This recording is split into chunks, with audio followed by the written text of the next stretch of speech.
প্রত্যেক নবীকেই একটি স্পেশাল দোয়া প্রদান করা হয়েছিল, আর তা যে কোনো সময় অবশ্যই কবুল হতো। আর প্রত্যেক নবী তা তার জীবদ্দশায় ব্যবহার করেছেন। উদাহরণস্বরূপ সুলাইমান আলাইহিস সালাম এই দোয়াটি করেছিলেন: হে আমার প্রতিপালক, আমাকে ক্ষমা করুন এবং আমাকে এমন এক রাজত্ব দান করুন যা আমার পরে আর কাউকে দেওয়া হবে না। নিশ্চয়ই আপনি উত্তম দানশীল। আর আল্লাহ তাকে দান করেছিলেন অতুলনীয় এক রাজত্ব। অন্যদিকে জাকারিয়া আলাইহিস সালাম তার উত্তরসূরি হওয়ার পর স্বজনদের নিয়ে উদ্বিগ্ন ছিলেন। তিনি ছিলেন অত্যন্ত বৃদ্ধ, আর তার স্ত্রী সন্তান জন্মদানে অক্ষম ছিলেন। তাই তিনি আল্লাহর কাছে তার দোয়া নিবেদন করলেন একটি সন্তান চেয়ে, আর আল্লাহ তাকে ইয়াহিয়া আলাইহিস সালাম দ্বারা ধন্য করলেন। কিন্তু আল্লাহর রাসূল সাল্লাল্লাহু আলাইহি ওয়াসাল্লাম সকল জগতের জন্য রহমত রূপে প্রেরিত হয়েছিলেন।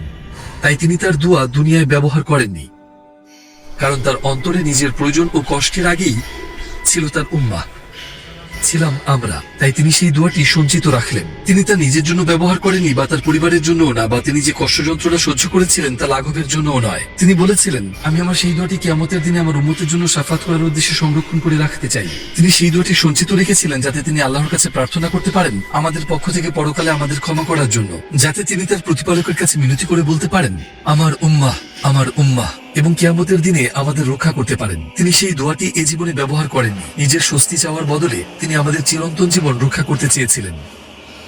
এমনই ছিল তার উম্মতের প্রতি তার বহন করা দয়া ও ভালোবাসা। আর এখন তিনি অনুভব করতে পারছিলেন যে তিনি তার জীবনের শেষ দিনগুলো অতিবাহিত করছেন। অচিরেই তিনি তার সাহাবীগণকে, তার উম্মাহকে এবং সমগ্র মানব জাতিকে এক ঐতিহাসিক ভাষণ দেবেন, যা আমরা বিদায় হজের ভাষণ নামে জানি। এবার চলুন আমরা ফিরে যাই সেই ঐতিহাসিক মুহূর্তে, ওনার ভাষণ শুনতে।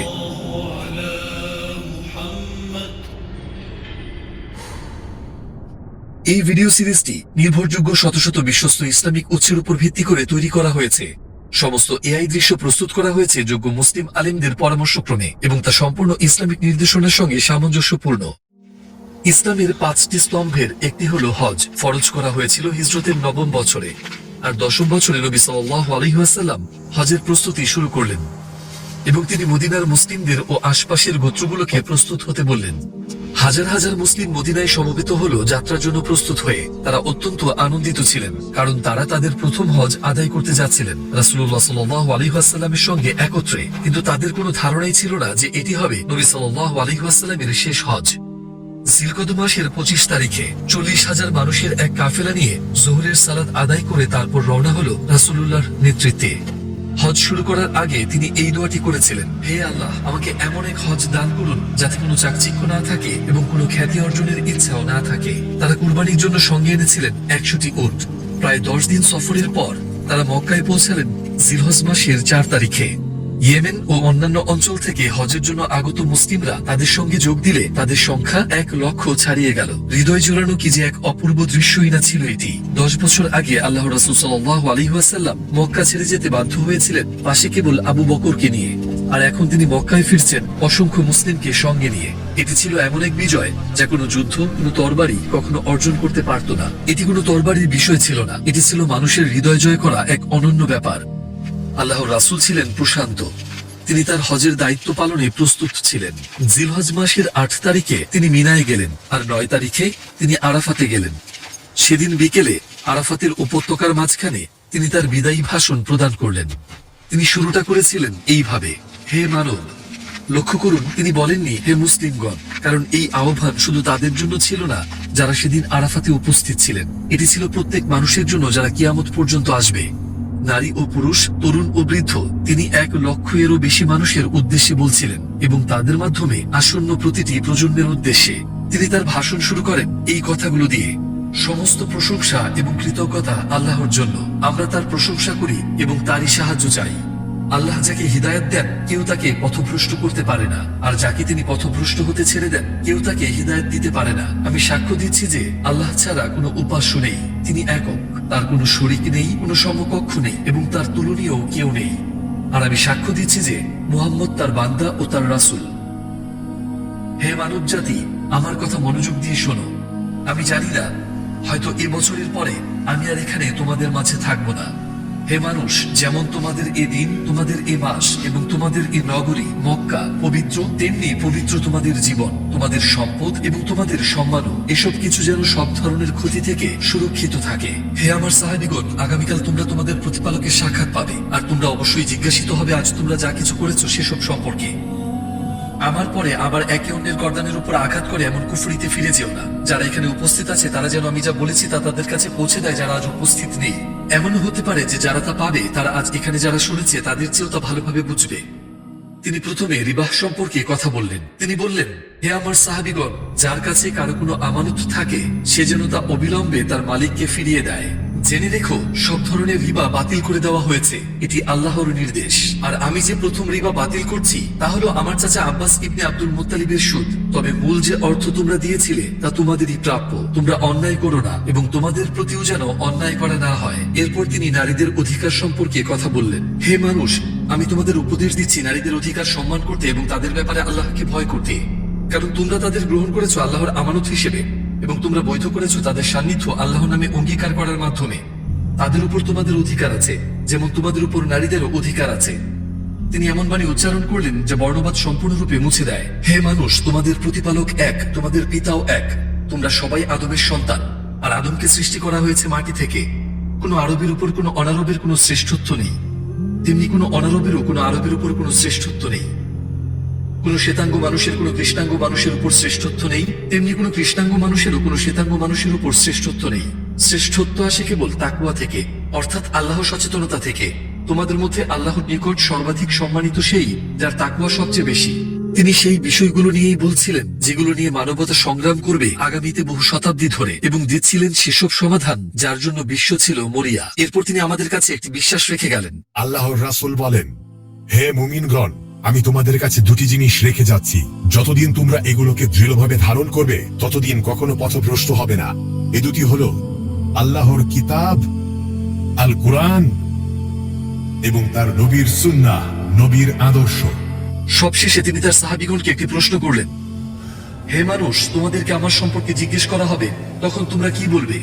আমরা সাক্ষ্য দিচ্ছি যে আপনি বার্তা পৌঁছে দিয়েছেন, আপনার দায়িত্ব পালন করেছেন এবং আমাদের উপদেশ দিয়েছেন। এ কথা শোনার পর রাসূলুল্লাহ সাল্লাল্লাহু আলাইহি ওয়াসাল্লাম আকাশের দিকে তার তর্জনী উঁচু করে বললেন, হে আল্লাহ সাক্ষী থাকুন, হে আল্লাহ সাক্ষী থাকুন, হে আল্লাহ সাক্ষী থাকুন। 14 শতাব্দী পরেও যদি আমাদের সাক্ষ্য কবুল হয়, তবে আমরাও সাক্ষ্য দিচ্ছি যে আপনি আপনার দায়িত্ব পালন করেছেন, হে আল্লাহর রাসূল।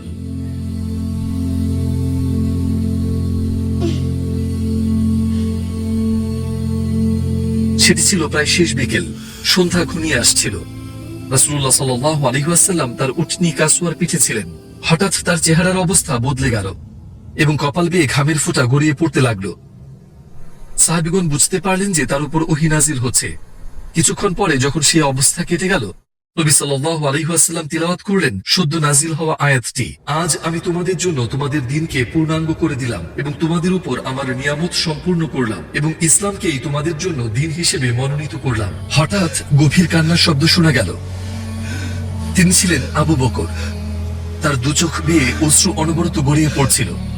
কিন্তু যখন অন্য সবাই এই আয়াত শুনে আনন্দে ভরে উঠেছিল, তখন কি এমন ছিল যা তাকে কাঁদিয়েছিল? তিনি বুঝে গিয়েছিলেন যে এই আয়াতটি আসলে এক বিদায় বার্তা। কারণ আল্লাহ যখন বললেন আমি তোমাদের দ্বীনকে পূর্ণাঙ্গ করে দিলাম, তখন এর অর্থ ছিল নবীর দায়িত্ব এখন সম্পূর্ণ হয়ে গেছে এবং বিচ্ছেদের সময় ঘনিয়ে এসেছে। সেই মুহূর্তে এই কথা একমাত্র আবু বকরই বুঝেছিলেন। সম্ভবত আল্লাহ তাকে এই ভারী বিদায়ের জন্য আগেভাগেই প্রস্তুত করছিলেন, কারণ রাসূলুল্লাহর ইন্তেকাল সাহাবীদের অন্তরকে গভীরভাবে কাঁপিয়ে দেবে।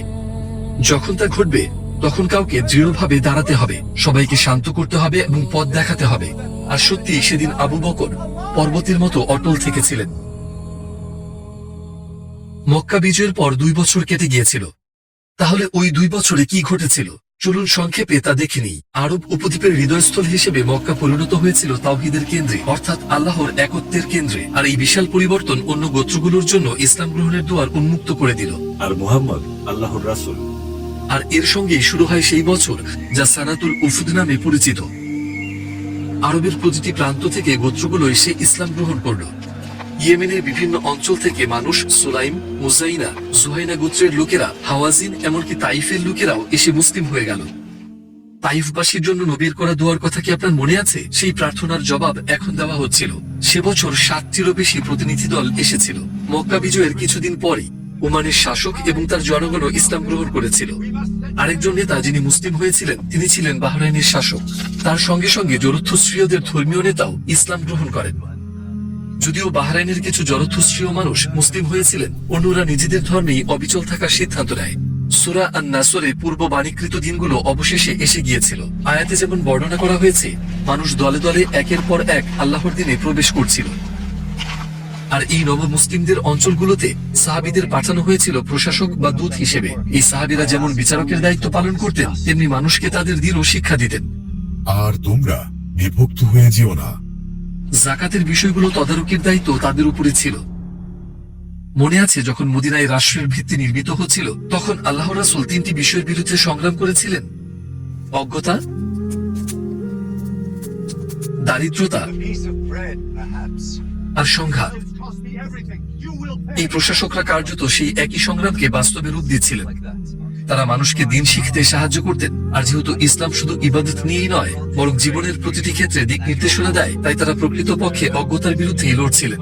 বিচারক হিসেবে তাদের ভূমিকার মাধ্যমে ন্যায়সঙ্গত রায় প্রদান করে এবং ইসলামের নৈতিক আদর্শ ছড়িয়ে দিয়ে তারা সংঘাত ও বিভেদের বিরুদ্ধে লড়ছিলেন। আর যাকাতের বিষয়সমূহ পরিচালনার মাধ্যমে তারা সরাসরি দারিদ্র্যের বিরুদ্ধে লড়াই করছিলেন। প্রতি বছর গোত্রগুলোকে যাকাত সম্পর্কে শিক্ষা দেওয়া হতো, যা ইসলামের 5টি স্তম্ভের একটি। এরপর তা সংগ্রহ করা হতো তাদের কাছ থেকে যাদের সম্পদ ন্যূনতম নির্ধারিত পরিমাণের বেশি ছিল, যা মূলত নিসাব পরিমাণ হিসেবে উল্লেখ্য। এরপর কর্মকর্তারা বন্টন করতেন এই যাকাতের অর্থ সেই একই এলাকার অভাবী মানুষের মাঝে। এই ব্যবস্থার প্রভাব এতটাই শক্তিশালী ছিল যে মাত্র কয়েক বছরের মধ্যেই যারা একসময় যাকাত গ্রহণ করত, তারা এমন অবস্থায় পৌঁছে যেত যে নিজেরাই যাকাত দিতে পারত। প্রকৃতপক্ষে মাত্র কয়েক বছর পরেই মুয়াজ ইবনে জাবাল যাকাত সংগ্রহ করেছিলেন, কিন্তু ইয়ামানে তিনি একজন অভাবী মানুষ খুঁজে না পাওয়ায় তাকে যাকাতের অর্থ পাঠাতে হয়েছিল খিলাফতের মূল কেন্দ্রে, যাতে তা অন্যত্র বন্টন করা যায়। একবার কল্পনা করুন, আপনি সাদাকা দিতে গেলেন, অথচ আপনার পুরো শহরে একজনও অভাবী নেই। এটা কেমন যেন স্বপ্নের মতো একটা ব্যাপার, তাই না? ইসলাম এমনই এক ব্যবস্থার প্রতিশ্রুতি দেয়। নবী সাল্লাল্লাহু আলাইহি ওয়াসাল্লামের যুগে এবং 4 খলিফার আমলে মুসলিমদের কাছে যাকাত ছাড়া আর কোনো কর চাওয়া হতো না। আর কোনো মুসলিম যদি যাকাত দিতে সক্ষম না হতো, তবে তার কাছ থেকে কিছুই নেওয়া হতো না। কিন্তু ইহুদি, খ্রিস্টান এবং জরথুস্ট্রীয় সম্প্রদায়ের কাছ থেকে জিজিয়া নামে একটি কর গ্রহণ করা হতো। এই করের বিনিময়ে তাদের যুদ্ধের সময় সৈন্যদলে যোগ দিতে হতো না। তাদের জীবন ও সম্পদ সুরক্ষিত থাকত এবং কোনো বৈষম্য ছাড়াই তারা ভোগ করতে পারত রাষ্ট্রের সেবাসমূহের সুবিধা। এমনকি তার খিলাফতের সময় আলী রাদিয়াল্লাহু আনহু একজন খ্রিস্টান ব্যক্তির সঙ্গে আদালতে সমান মর্যাদায় বিবেচিত হয়েছিলেন, যদিও তিনি ছিলেন রাষ্ট্রপ্রধান। আর সেই খ্রিস্টান ব্যক্তির প্রতি কোনো ধরনের অন্যায় করা হয়নি। তবে আপনি কখনোই দেখতে পাবেন না এ ধরনের ন্যায় বিচার অন্য রাষ্ট্রগুলোতে, যেমন বাইজেন্টাইন বা সাসানীয়দের মধ্যে। আর ধার্য করা জিজিয়া এত বেশি ছিল না যে তা মানুষকে কঠিন অবস্থায় ফেলে দিত, বরং বাইজেন্টাইন ও সাসানীয় শাসনের অধীনে বসবাসকারীরা বহু বছর ধরে দিতে বাধ্য হয়েছিল ভারী কর।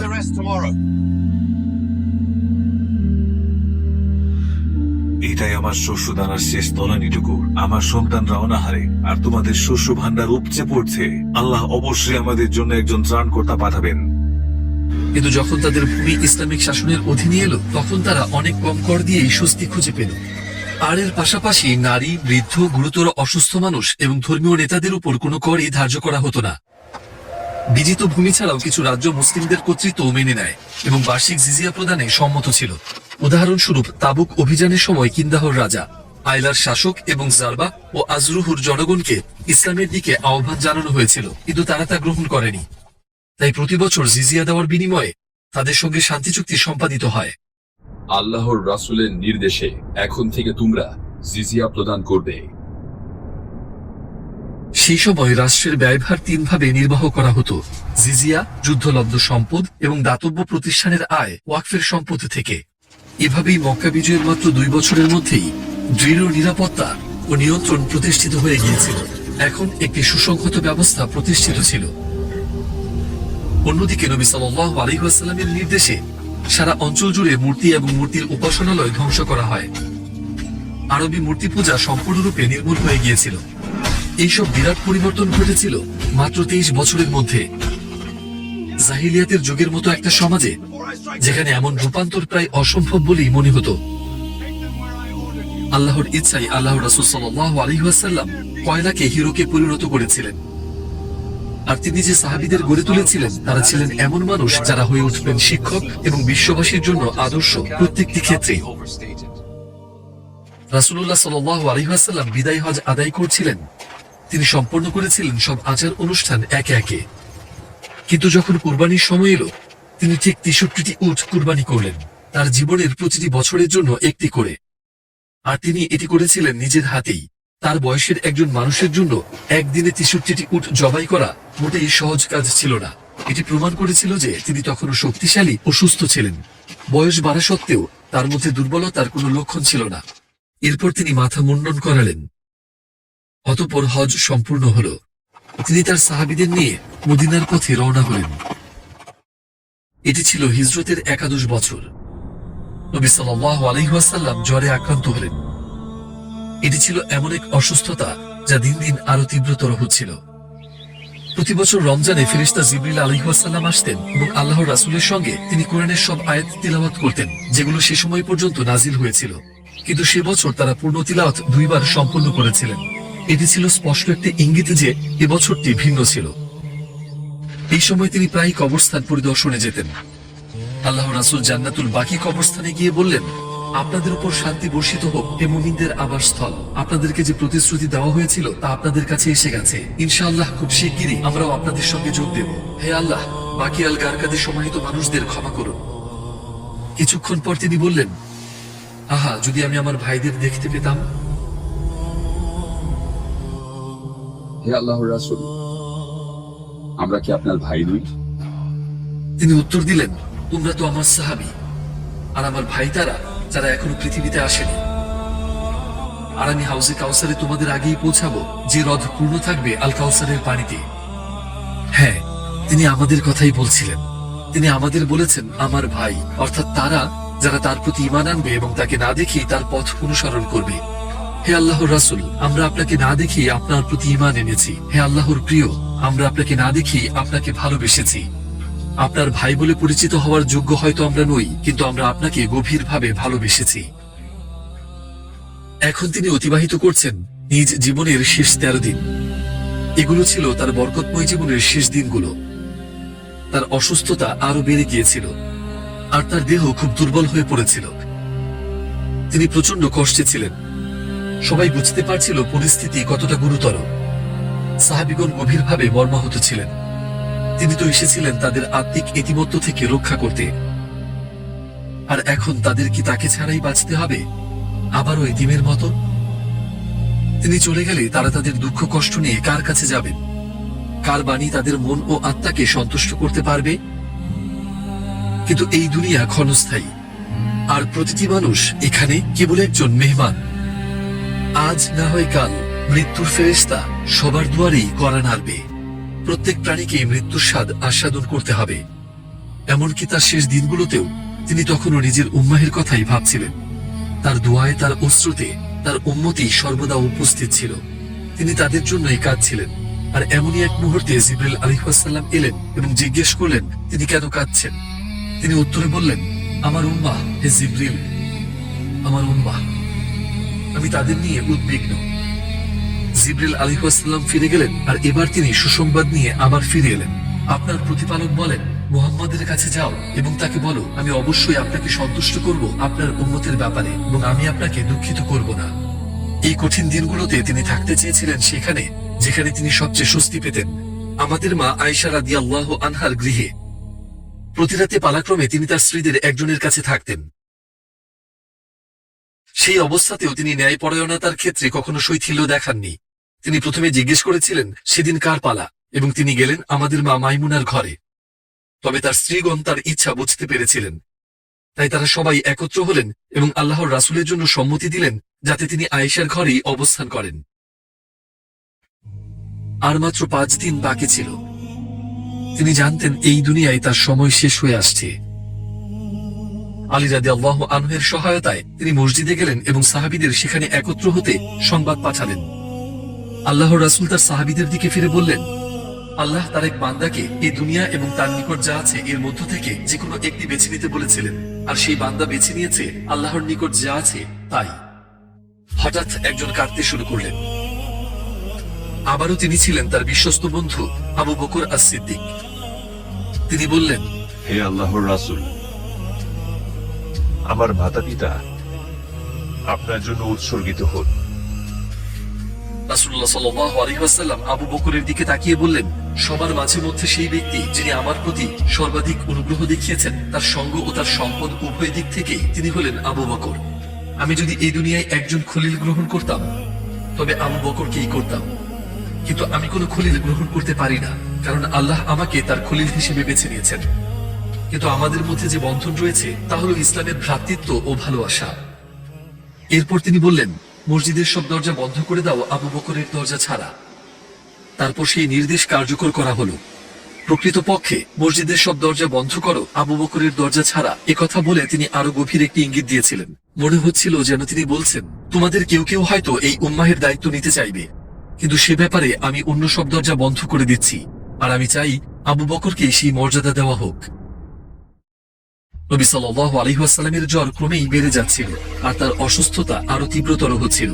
সাহাবীগণ যখন তাকে দেখতে আসতেন এবং এই অবস্থায় তাকে দেখতেন, তারা গভীরভাবে মর্মাহত হতেন। রাসূলুল্লাহ সাল্লাল্লাহু আলাইহি ওয়াসাল্লাম একবার বলেছিলেন, সবচেয়ে কঠিন পরীক্ষাগুলো নবীদের উপরই আসে, তবু একজন নবী সে পরীক্ষার মুখোমুখি হয়ে যে আনন্দ পান তা তোমরা নিয়ামত প্রাপ্ত হলে যে আনন্দ অনুভব করো তার চেয়েও বেশি। এরপর তিনি যোগ করলেন, কোনো মুসলিমের উপর কোনো কষ্ট আসে না, অসুস্থতা থেকে হোক বা অন্য কিছু থেকে, যা দ্বারা আল্লাহ তার গুনাহ মুছে দেন না, যেমনটা গাছ তার পাতা ছড়িয়ে ফেলে। রাসূলুল্লাহ সাল্লাল্লাহু আলাইহি ওয়াসাল্লাম আর মসজিদে যাওয়ার শক্তি পাচ্ছিলেন না। ততদিন পর্যন্ত তার চাচা আব্বাস, আলী এবং তার ভ্রাতুষ্পুত্র ফাদুলের সহায়তায় তিনি এখনো সেখানে যেতে পারতেন এবং নামাজে ইমামতি করতেন। কিন্তু এখন তিনি দীর্ঘ সময় নিজের শয্যায় শায়িত থাকেন, আর মাঝে মধ্যে কেবল চোখ খুলতে পারতেন। একসময় তিনি চোখ তুলে জিজ্ঞেস করলেন, সবাই কি নামাজ পড়েছে? না, তারা আপনার অপেক্ষায় আছে হে আল্লাহর রাসূল। তখন তিনি বললেন, আবু বকরকে বলো তিনি যেন নামাজ পড়ান। হে আল্লাহর রাসূল, আমার পিতা আবু বকর অত্যন্ত কোমল হৃদয়ের মানুষ। তিনি যদি আপনার স্থলাভিষিক্ত হন তবে তিনি তার অশ্রু সংবরণ করতে পারবেন না, আর মানুষও শেষ পর্যন্ত তার সঙ্গে কাঁদতে শুরু করবে। আপনি কি এর পরিবর্তে অন্য কাউকে নিয়োগ করতে পারেন? রাসূলুল্লাহ সাল্লাল্লাহু আলাইহি ওয়াসাল্লাম তার নির্দেশ পুনরায় দিলেন, আবু বকরকে বলো তিনি যেন সবার নামাজ পড়ান। অতএব আবু বকর ইমাম হিসেবে এগিয়ে এলেন এবং যোহরের নামাজের ইমামতি করলেন। পরদিন রাসূলুল্লাহ সাল্লাল্লাহু আলাইহি ওয়াসাল্লাম হঠাৎ শয্যা থেকে উঠবার মতো কিছুটা শক্তি অনুভব করলেন, আর পাশে থাকা ব্যক্তিদের সহায়তায় তিনি মসজিদে এলেন। আবু বকর তাকে দেখতে পেয়ে পেছনে সরে যেতে চাইলেন। রাসূলুল্লাহ ইশারায় তাকে নিজ স্থানে থাকতে বললেন। তারপর তিনি তার বাম পাশে বসলেন, কিন্তু আবু বকর পেছনে সরে গেলেন এবং তার অনুসরণ করলেন। এটাই ছিল শেষ সালাত যাতে নবী সাল্লাল্লাহু আলাইহি ওয়াসাল্লাম তার সাহাবীদের ইমামতি করেছিলেন। এরপর থেকে আবু বকরই নামাজে ইমামতি করতেন। এটি ছিল তার অসুস্থতার ত্রয়োদশ দিন, এক সোমবার সকাল। তিনি প্রথম এই পৃথিবীতে চোখ খুলেছিলেন এক সোমবারে, আর এখন আবারও সোমবার, কিন্তু এবার এক ভারী বিদায় ঘনিয়ে আসছিল। আবু বকর সাহাবীদের নিয়ে ফজরের নামাজ পড়াচ্ছিলেন। আল্লাহ রাসূল সাল্লাল্লাহু আলাইহি ওয়াসাল্লাম এক মুহূর্তের জন্য মাথা তুললেন এবং তার কক্ষের জানালা দিয়ে তিনি সাহাবীদের দেখলেন সোজা কাতারে দাঁড়িয়ে, কাঁধে কাঁধ মিলিয়ে। সেই মুহূর্তে তার হৃদয় ভরে গেল অপার আনন্দে। এই তো তারা, তার সাহাবীরা, যাদের জন্য তিনি এত কষ্ট সহ্য করেছিলেন। 23 বছর আগের জাহিলিয়াতের দিনগুলোর তুলনায় তারা কতই না বদলে গিয়েছিলেন। তাদের প্রত্যেকেই নিজ প্রতিপালকের দিকে ফিরে এসেছিলেন, ইসলাম গ্রহণ করেছিলেন এবং রাসূলুল্লাহর দাওয়াতের কাজে নিজেদের জীবন ও সম্পদ উৎসর্গ করেছিলেন। তাদের সে অবস্থায় দেখা কত বড় সুখেরিনা ছিল। এটাই ছিল শেষবার যেভাবে নবী সাল্লাল্লাহু আলাইহি ওয়াসাল্লাম তার সাহাবীদের এভাবে দেখেছিলেন। বিচ্ছেদের বেদনা তাদের হৃদয়ে জ্বলন্ত অঙ্গারের মতো নেমে আসতে চলেছিল। এখন তাদের পুনর্মিলন জান্নাতের জন্যই রেখে দেওয়া হলো। একসময় রাসূলুল্লাহ সাল্লাল্লাহু আলাইহি ওয়াসাল্লাম তার প্রিয় কন্যা ফাতিমাকে নিজের কাছে ডাকলেন। তিনি ছিলেন তার একমাত্র জীবিত সন্তান, আর তার চরিত্রে, তার হাঁটার ভঙ্গিতে এবং আরো বহু দিক দিয়ে তার পিতার সঙ্গে ছিল তার প্রচুর মিল। আল্লাহর রাসূল সাল্লাল্লাহু আলাইহি ওয়াসাল্লাম তাকে নিজের বাম পাশে বসালেন এবং তার কানে ফিসফিস করে কিছু বললেন। শুনামাত্রই ফাতিমা হঠাৎই গভীর শোকে আচ্ছন্ন হয়ে পড়লেন। তার চোখ থেকে অশ্রু প্রবাহিত হতে লাগলো, তার কণ্ঠ কেঁপে উঠছিল। এরপর রাসূলুল্লাহ তার কানে কানে আবারও কিছু বললেন। আর এবার তিনি মৃদু হাসতে শুরু করলেন। পরে আয়েশা যখন জিজ্ঞেস করলেন নবী সাল্লাল্লাহু আলাইহি ওয়াসাল্লাম তাকে কি বলেছিলেন, তখন ফাতিমা বললেন, প্রথমে তিনি আমাকে বলেছিলেন যে খুব শিগগিরই তিনি এই দুনিয়া থেকে বিদায় নেবেন এবং আমাকে রেখে চলে যাবেন, তাই আমি কেঁদেছিলাম। তারপর তিনি আমাকে বললেন, তার পরিবারের মধ্যে আমি সর্বপ্রথম তার সঙ্গে মিলিত হব, আর সে কারণেই আমি হেসেছিলাম। আর ঠিক তাই ঘটেছিল। পিতার ইন্তিকালের 6 মাস পরেই তিনিও ইন্তিকাল করেন, যখন তার বয়স তখনও 20-এর কোঠায় ছিল। নবীর যন্ত্রণা নিজ হৃদয়ে অনুভব করে ফাতিমা আর তা সহ্য করতে পারছিলেন না। তিনি তার প্রিয় পিতাকে 2 বাহু দিয়ে জড়িয়ে ধরে অশ্রুসিক্ত হলেন। আমার বাবা, আপনি কত কষ্টই না পাচ্ছেন। এটি ছিল বহু বছর আগেকার সেই একই ধরনের আর্তনাদ, যখন মুশরিকরা তার পিঠে উটের নাড়ি ভুড়ি ঢেলে দিয়েছিল। কিন্তু এখন তার কষ্টের সময় ঘনিয়ে এসেছে একেবারে শেষ প্রান্তে। রাসূলুল্লাহ সাল্লাল্লাহু আলাইহি ওয়াসাল্লাম নিজ কন্যার দিকে তাকিয়ে বললেন, হে ফাতিমা, আজকের পর তোমার পিতার আর কোনো কষ্ট থাকবে না। যে বিষয়টি কিয়ামত পর্যন্ত কাউকেই রেহাই দেবে না, সেই মৃত্যু এখন তোমার পিতার কাছেও এসে গেছে। আল্লাহর রাসূল এখন এমন এক পথে ছিলেন যেখান থেকে আর ফেরার কোনো সুযোগ নেই। আমাদের নবী সাল্লাল্লাহু আলাইহি ওয়াসাল্লাম, যিনি সমগ্র সৃষ্টির জন্য রহমত রূপে প্রেরিত হয়েছেন, যিনি নিজের উম্মাহের জন্য চেষ্টা সংগ্রাম কখনো থামাননি, যিনি ইসলামের দাওয়াত পৌঁছে দিতে প্রতিটি কষ্ট সহ্য করেছেন, যার জীবন ছিল সমস্ত মানবজাতির জন্য সর্বোত্তম আদর্শ, তিনি এখন নিজের শেষ শয্যায় শায়িত আছেন। হ্যাঁ, গত কয়েকদিন ধরে আমরা তার বরকতময় জীবন নিয়ে এই কথা বলেছি। তিনি জন্মেছিলেন এতিম অবস্থায়, খুব অল্প বয়সেই তিনি তার মাকেও হারিয়েছিলেন, আর তার জীবন ছিল কষ্ট ও পরীক্ষায় পরিপূর্ণ। প্রথম ওহী তিনি লাভ করেছিলেন গভীর চিন্তায় নিমগ্ন একাকী অবস্থায় হেরা গুহায়। প্রথমে তিনি বুঝতে পারেননি কি ঘটছে, তাই তিনি সরাসরি চলে গেলেন সেই প্রথম ব্যক্তির কাছে যার কাছে তিনি সবসময় ফিরে যেতেন, তার খাদিজার কাছে। তিনি বললেন, আমাকে ঢেকে দাও, আমাকে ঢেকে দাও। তাকে অর্পণ করা হয়েছিল নবুয়তের দায়িত্ব, আর এভাবেই শুরু হয়েছিল তার সেই সংগ্রাম, যা স্থায়ী হয়েছিল মাত্র 23 বছর। প্রথম দিকের বছরগুলোতে তিনি সব ধরনের নির্যাতনের সম্মুখীন হয়েছিলেন। মুহাম্মদের আনুগত্যকারীদের সঙ্গে এমনটি করা হয়। তার সাহাবীরা যখন কষ্ট পেতেন, তিনিও তাদের সঙ্গে কষ্ট পেতেন। মুশরিকরা তাদের উপর অকল্পনীয় নির্যাতন চালিয়েছিল, যাতে তারা ইসলাম ত্যাগ করে। পূর্ণ 3টি বছর ধরে তিনি ও তার পরিবার, তার স্বজনরা সহ অবরোধের মধ্যে আবদ্ধ ছিলেন। তাদের সমাজ থেকে বিচ্ছিন্ন করে রাখা হয়েছিল, তাদের ক্ষুধার্ত ও তৃষ্ণার্ত রাখা হয়েছিল। তবু তিনি কখনো নিজের দায়িত্ব থেকে সরে যাননি। আর যখন সেই সময় শেষ হলো, সবকিছু একটু সহজ হতে শুরু করতেই তিনি হারালেন তার সবচেয়ে প্রিয়জনদের। প্রথমে তিনি হারালেন তার চাচা আবু তালিবকে, যিনি সবসময় তাকে রক্ষা করতেন। তারপর তিনি হারালেন তার প্রিয় খাদিজাকে, যিনি সবসময় তার পাশে ছিলেন। তারপর তিনি গেলেন তায়েফে, এই আশায় যে হয়তো তারা শুনবে, কিন্তু তারা নির্মমভাবে তাকে পাথর ছুঁড়েছিল। তিনি চাইলে আল্লাহ তাইফবাসীকে ধ্বংস করে দিতেন, কিন্তু তিনি তা চাননি। তিনি ছিলেন রহমতের নবী। তিনি বললেন, আমি বিশ্বাস করি তাদের মধ্য থেকে এমন প্রজন্ম আসবে যারা একমাত্র আল্লাহর ইবাদত করবে। আরো একবার তিনি তার উম্মাহের কথাই ভাবলেন, আরো একবার তিনি রহমতকেই বেছে নিলেন। এত সব কষ্টের পরও তিনি কখনো হাল ছাড়েননি। ইসলাম প্রচারের জন্য তিনি মদিনায় হিজরত করেছিলেন। সেখানে তিনি নিরলস পরিশ্রম করেছেন আল্লাহর দিন প্রতিষ্ঠার জন্য। তিনি এক নতুন সভ্যতা গড়ে তুললেন এবং সেখান থেকেই তিনি ইসলামকে সুদূর প্রসারীভাবে ছড়িয়ে দিলেন। উহুদের যুদ্ধে তিনি তার চাচা হামজাকে হারালেন, যিনি সবসময় পাহাড়ের মতো তার পাশে দাঁড়িয়েছিলেন, এবং তিনি তার কিছু নিকটতম সাহাবীকেও হারালেন। এই ক্ষতিগুলো তার উপর খুব গভীর প্রভাব ফেলেছিল, কিন্তু প্রতিটি কষ্টের মাঝেও নবী সাল্লাল্লাহু আলাইহি ওয়াসাল্লাম তার শক্তি গ্রহণ করতেন আল্লাহর কাছ থেকে এবং কখনো বিরত হননি তার বার্তা পৌঁছে দিতে। তিনি বহু সামরিক অভিযান পরিচালনা করেছেন এবং আল্লাহর ইচ্ছায় তাকে বিজয় দান করা হয়েছিল। এর মাধ্যমে বহু গোত্র ইসলামকে জানতে পারে এবং তা গ্রহণ করে। রাসূলুল্লাহ সাল্লাল্লাহু আলাইহি ওয়াসাল্লাম অবশেষে তার দায়িত্ব পূর্ণ করেছিলেন। অতঃপর তিনি বিদায় হজ আদায় করলেন এবং বিদায় ভাষণ প্রদান করলেন। সমগ্র মানবজাতির কল্যাণে তার চূড়ান্ত উপদেশ ও স্মরণবাণী দিয়ে তার সাহাবীদেরকে এবং তার উম্মাহকে। হ্যাঁ, তিনি তার দায়িত্ব সর্বোত্তম উপায়ে সম্পন্ন করেছিলেন, আর এখন এসে গেছে চিরস্থায়ী জগতে পাড়ি দেওয়ার সময়। দিন ইতিমধ্যেই অর্ধেক পেরিয়ে গিয়েছিল, আর সূর্য অস্ত যাওয়ার পথে ছিল। শুধু তার ঠোঁট নড়ছিল। হে আল্লাহ, আমাকে আর রফিকুল আলার সান্নিধ্য দান করুন। হে আল্লাহ, আর রফিকুল আলা।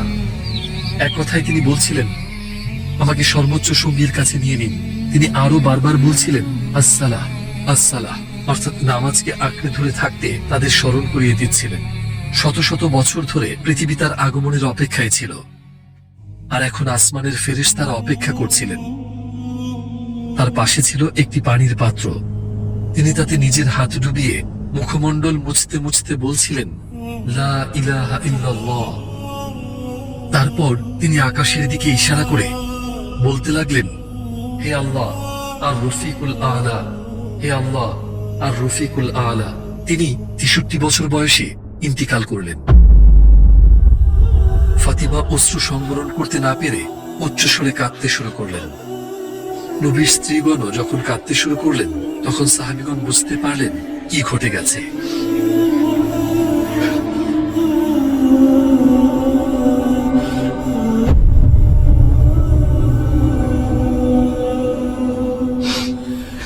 আলী সেখানে ঠায় দাঁড়িয়েছিলেন পাথরের মূর্তির মতো।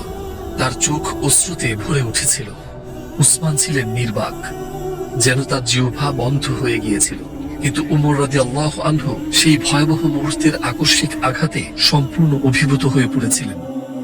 আল্লাহর রাসূল ইন্তেকাল করেননি, তিনি জীবিত আছেন। তিনি শুধু অচেতন হয়ে পড়েছেন, যেমনটি মুসা আলাইহিস সালামের ক্ষেত্রে হয়েছিল। যেই বলবে মুহাম্মদ ইন্তেকাল করেছেন, আমি তাকে আমার তরবারি দিয়ে দ্বিখণ্ডিত করে ফেলবো। সেই সময় আবু বকর ছিলেন সুলহে তার বাড়িতে। সংবাদটি শোনা মাত্র তিনি দ্রুত সেখানে ছুটে এলেন। কারো দিকে না তাকিয়ে তিনি সোজা কক্ষে প্রবেশ করলেন এবং নবীর মুখমণ্ডল থেকে কাপড় সরালেন। তিনি তার কপালে চুম্বন করলেন এবং কাঁদলেন। মৃত্যুতেও আপনি কতই না সুন্দর, যেমনটি ছিলেন জীবিত অবস্থায়, হে আল্লাহর রাসূল। এরপর তিনি আবার তার মুখ ঢেকে দিয়ে বাইরে বেরিয়ে এলেন। তার সামনে ছিল সাহাবীদের এক সমাবেশ, যারা বুঝতে পারছিলেন না কি করবেন। সবাই কাঁদছিলেন, শোক ও স্তব্ধতায় অভিভূত হয়ে। তিনি উমরের কথাগুলো শুনেছিলেন। যে মুহাম্মদের ইবাদত করত, সে জেনে রাখুক মুহাম্মদ ইন্তেকাল করেছেন। আর যে আল্লাহর ইবাদত করে, সে জেনে রাখুক আল্লাহ চিরঞ্জীব, তিনি কখনো মৃত্যুবরণ করেন না। আল্লাহ বলেছেন, মুহাম্মদ তো একজন রাসূল মাত্র। তার আগে আরো বহু রাসূল দুনিয়াতে এসেছিলেন। তিনি যদি ইন্তেকাল করেন কিংবা নিহত হন, তবে কি তোমরা পেছনে ফিরে যাবে এবং কুফরিতে ফিরে যাবে? যারা এমন করবে তারা আল্লাহর কোনোই ক্ষতি করতে পারবে না, আর আল্লাহ কৃতজ্ঞদের প্রতিদান দেবেন। এই আয়াতটি মূলত উহুদের দিনে নাজিল হয়েছিল, যখন মুশরিকদের ছড়ানো মিথ্যা গুজব ছড়িয়ে পড়েছিল যে মুহাম্মদ নিহত হয়েছেন। যদিও সাহাবীগণ এই আয়াত শতবার, হয়তো হাজারবারও তিলাওয়াত করেছিলেন, তবুও শোকের সেই মুহূর্তে মনে হচ্ছিল যেন হঠাৎ তারা তা ভুলে গিয়েছেন। কিন্তু ওই একটিমাত্র আয়াতের মাধ্যমেই আবু বকর সবার হৃদয় শান্ত করে দিলেন। এই কথাগুলো শোনার পর সাহাবীগণ নিজেদের কিছুটা হলেও সামনে নিতে শুরু করলেন, অন্তত সামান্য হলেও। অবশেষে তারা মেনে নিলেন আল্লাহর রাসূল এ দুনিয়া থেকে বিদায় নিয়েছেন। উমরও তখন বাস্তবতায় ফিরে এলেন এবং এই কথা বলা বন্ধ করলেন যে আল্লাহর রাসূল ইন্তেকাল করেননি। পরে উমর বলেছিলেন, মনে হচ্ছিল যেন আমি আয়াতটি একেবারে প্রথমবার শুনলাম। হ্যাঁ, তার ইতিহাসে এর আগে মদিনা কখনো এমন আনন্দ অনুভব করেনি, যেমনটি করেছিল নবীজির আগমনের দিনে। আর এখন তা অতিক্রম করছিল তার সবচেয়ে গভীর শোক ও বেদনা। তাদের চোখ বেয়ে অশ্রু গড়িয়ে পড়ছিল, আর তাদের অন্তর থেকে শোক ও বেদনা উপচে পড়ছিল। কিন্তু শুধু শোক করলেই কিছুই সম্পূর্ণ হয় না। এখন আমরা কি করব?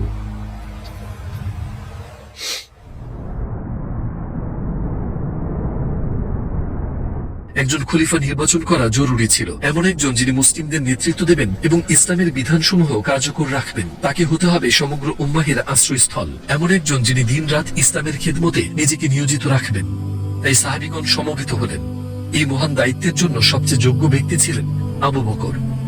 তিনি মক্কায় প্রথম যুগের ঈমান গ্রহণকারীদের একজন ছিলেন। তিনি ছিলেন হিজরতের পথে নবীর সঙ্গী গুহার সেই দুইজনের একজন। আর তার অসুস্থতার সময় রাসূলুল্লাহ ইতিমধ্যেই তাকে নির্দেশ করে সুস্পষ্ট ইঙ্গিত দিয়েছিলেন। তিনি মসজিদের দিকে খোলা সব দরজা বন্ধ করতে নির্দেশ দিয়েছিলেন এবং শুধু আবু বকরের দরজাটি খোলা রেখেছিলেন। তিনি তাকেই নামাজ পড়ানোর দায়িত্বও দিয়েছিলেন। তিনি তাকে ইমামের ভূমিকা দিয়েছিলেন, যার অর্থ নেতৃত্ব।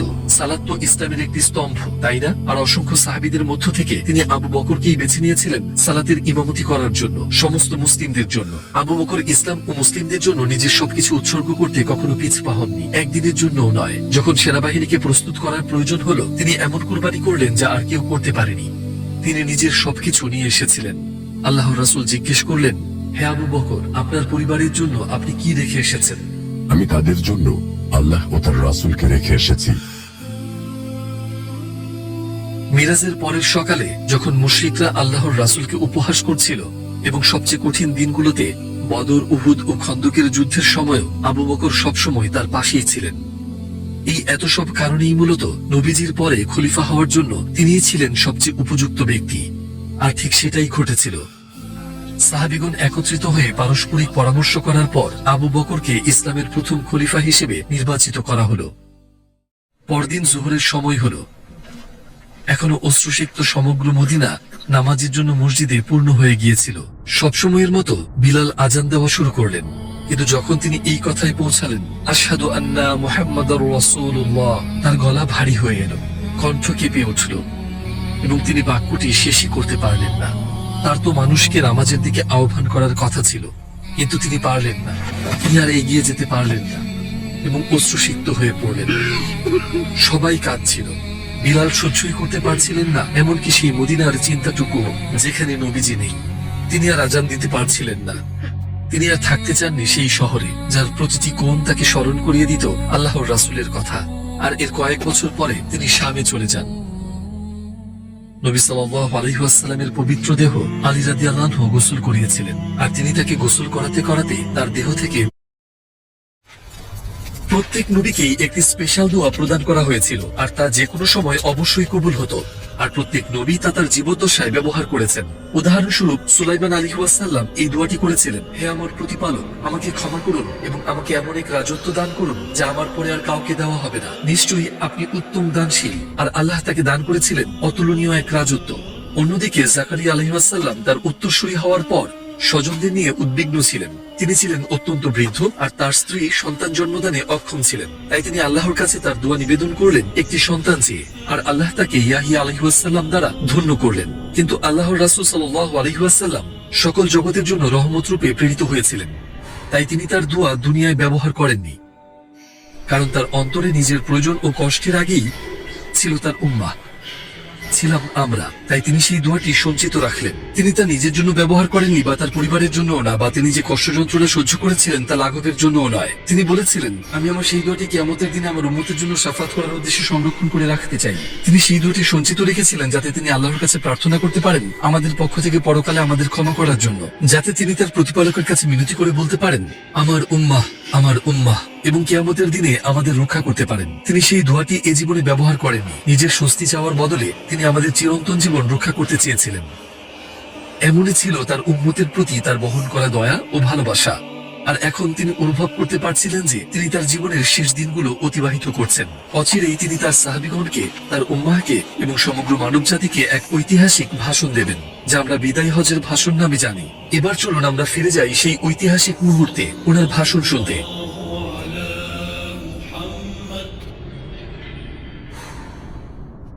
এই ভিডিও সিরিজটি নির্ভরযোগ্য শত শত বিশ্বস্ত ইসলামিক উৎসের উপর ভিত্তি করে তৈরি করা হয়েছে।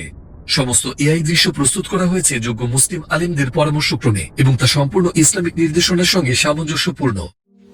ইসলামের 5টি স্তম্ভের একটি হলো হজ। ফরজ করা হয়েছিল হিজরতের 9ম বছরে, আর 10ম বছরে নবী সাল্লাল্লাহু আলাইহি ওয়াসাল্লাম হজের প্রস্তুতি শুরু করলেন এবং তিনি মদিনার মুসলিমদের ও আশপাশের গোত্রগুলোকে প্রস্তুত হতে বললেন। হাজার হাজার মুসলিম মদিনায় সমবেত হলো যাত্রার জন্য প্রস্তুত।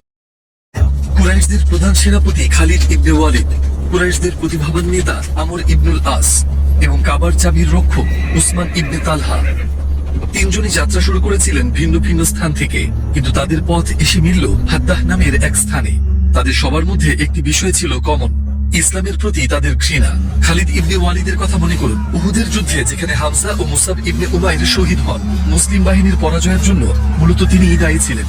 তিনি মুশরিকদের বাহিনী পরিচালনা করেছিলেন মুসলমানদের বিরুদ্ধে। আমর ইবনুল আসের কথা মনে আছে? যখন সাহাবীরা আবিসিনিয়ায় হিজরত করেছিলেন, তখন পেছনে ধাওয়া করেছিলেন তিনি, এবং তাদের ফিরিয়ে আনতে সম্ভাব্য সব চেষ্টাই তিনি করেছিলেন। তিনি তার রাজনৈতিক প্রজ্ঞা ব্যবহার করতেন মুসলমানদের বিরুদ্ধে। তিনি বলতেন, সব কুরাইশ যদি মুসলিম হয়ে যায় তবু মনে হয় না আমি কখনো মুসলিম হব।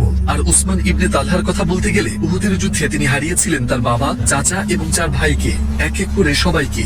তারা লড়াই করছিল কুরাইশদের পক্ষ হয়ে। এরপর এখন অনেক দীর্ঘ সময় পেরিয়ে গেছে। তাদের চিন্তা ও অনুভূতিতে আমূল পরিবর্তন এসে গিয়েছিল, আর তাদের চরিত্রও পরিপক্ক হয়ে উঠেছিল।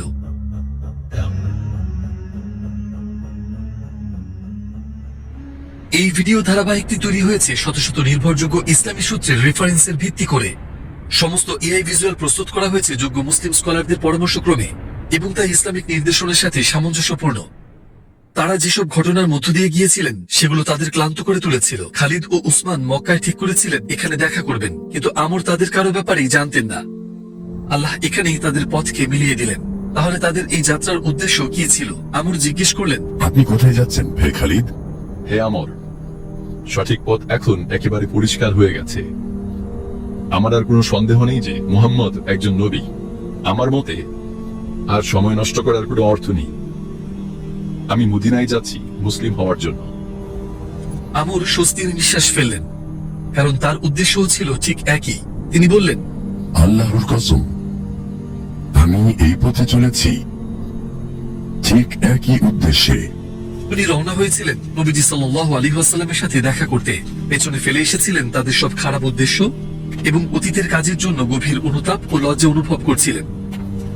নবীজি সাল্লাল্লাহু আলাইহি ওয়াসাল্লাম দূর থেকে তাদের দেখে হাসলেন এবং আশপাশের লোকদের বললেন, মক্কা তোমাদের কাছে তার সবচেয়ে মূল্যবান মানুষদের পাঠিয়েছে। তারা দ্রুত প্রবেশ করলেন রাসূলুল্লাহ সাল্লাল্লাহু আলাইহি ওয়াসাল্লামের দরবারে। একবার ভাবুন তো, এর আগে পর্যন্ত তারা মুসলমানদের ভীষণ ক্ষতি করেছিল, তবুও আল্লাহর রাসূল সাল্লাল্লাহু আলাইহি ওয়াসাল্লাম তাদের জিজ্ঞাসাবাদ করলেন না, এমনকি অতীতের কথা স্মরণ করিয়ে দিলেন না। এটাই ছিল তার মহান চরিত্র।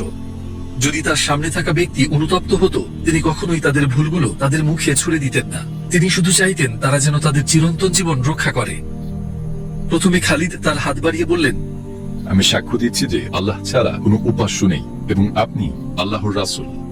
তিনি লজ্জিত ছিলেন।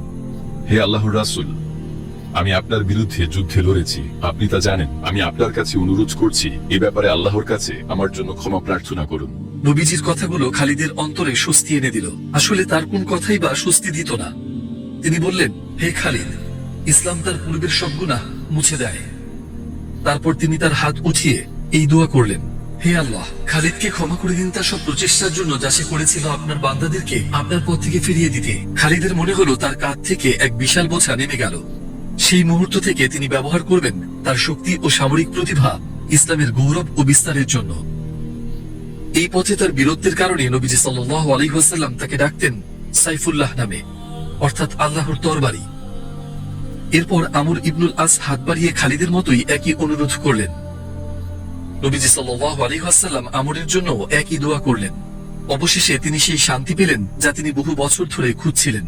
পরবর্তীতে নবীজি সাল্লাল্লাহু আলাইহি ওয়াসাল্লাম তাকে বহু যুদ্ধে মুসলিম বাহিনীর নেতৃত্বে দেবেন, এবং আল্লাহ তার মাধ্যমে অনেক বিজয় দান করবেন।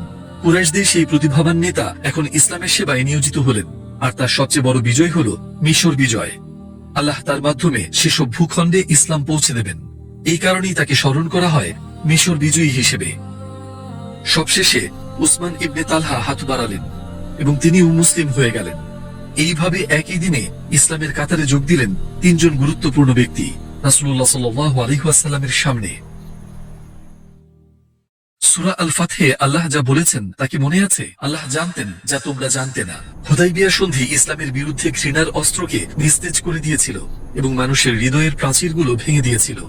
আমাদের নবী সাল্লাল্লাহু আলাইহি ওয়াসাল্লাম বলেছিলেন, মুশরিকরা মেনে নিয়েছে যে তোমরা মক্কায় যেতে পারবে এবং তোমাদের প্রয়োজন মেটাতে পারবে, এবং আসা যাওয়ার সময় তোমরা নিরাপদ থাকবে, আর এইভাবেই তারা তোমাদের মাধ্যমে ইসলাম দেখবে ও শিখবে। আল্লাহ তোমাদেরকে তাদের উপর বিজয়ী করবেন এবং সেখান থেকে ফিরিয়ে আনবেন নিরাপদ অবস্থায় ও পুরস্কার সহ। এটাই সর্বশ্রেষ্ঠ বিজয়। ঠিক সেটাই ঘটেছিল। নবুয়তের সূচনা ও হুদাইবিয়ার সন্ধির মধ্যে 19 বছর কেটে গিয়েছিল। অতঃপর হুদাইবিয়ার পর আর মাত্র 1 বছর অতিবাহিত হতে চলেছে এবং বিস্ময়করভাবে সেই 1 বছরেই পূর্ববর্তী 19 বছরের সম্মিলিত সংখ্যার চেয়েও বেশি মানুষ ইসলাম গ্রহণ করেছিল। এই কারণেই কোরআন হুদাইবিয়াকে বলেছে ফাতহাম মুবিনা, এক সুস্পষ্ট বিজয়। যদিও প্রথমে এটিকে পরাজয় বলেই মনে হচ্ছিল। খাইবার বিজয়ের মাধ্যমে ইহুদি গোত্রগুলোর সঙ্গে সংঘাতের অবসান ঘটল। হুদাইবিয়ার মাধ্যমে এক আধ্যাত্মিক বিজয় অর্জিত হয়েছিল এবং মুসলমানরা নিকটবর্তী আরব গোত্রগুলোর কাছে নিজেদের শক্তির পরিচয় দিয়েছিল। তবে সবচেয়ে মৌলিক সমস্যাটি এখনো অমীমাংসিতই রয়ে গিয়েছিল। কাবা নির্মিত হয়েছিল একমাত্র আল্লাহর ইবাদতের উদ্দেশ্যে, কিন্তু এখন এর ভেতর ও চারপাশ মূর্তিতে পরিপূর্ণ হয়েছিল। এর চারপাশে সংঘটিত হচ্ছিল নানাবিধ লজ্জাজনক কাজ ও পাপ। এমন অবস্থায় সেই স্থানটি কিভাবে এখনো তাওহীদের প্রতীক হয়ে থাকতে পারে? এই সমস্যার সমাধান অবশ্যই করতে হবে। কাবাকে ইসলামের অধীনেই আসতে হবে এবং তার চারপাশের মূর্তিগুলো অপসারণ করতে হবে। কিন্তু কিভাবে?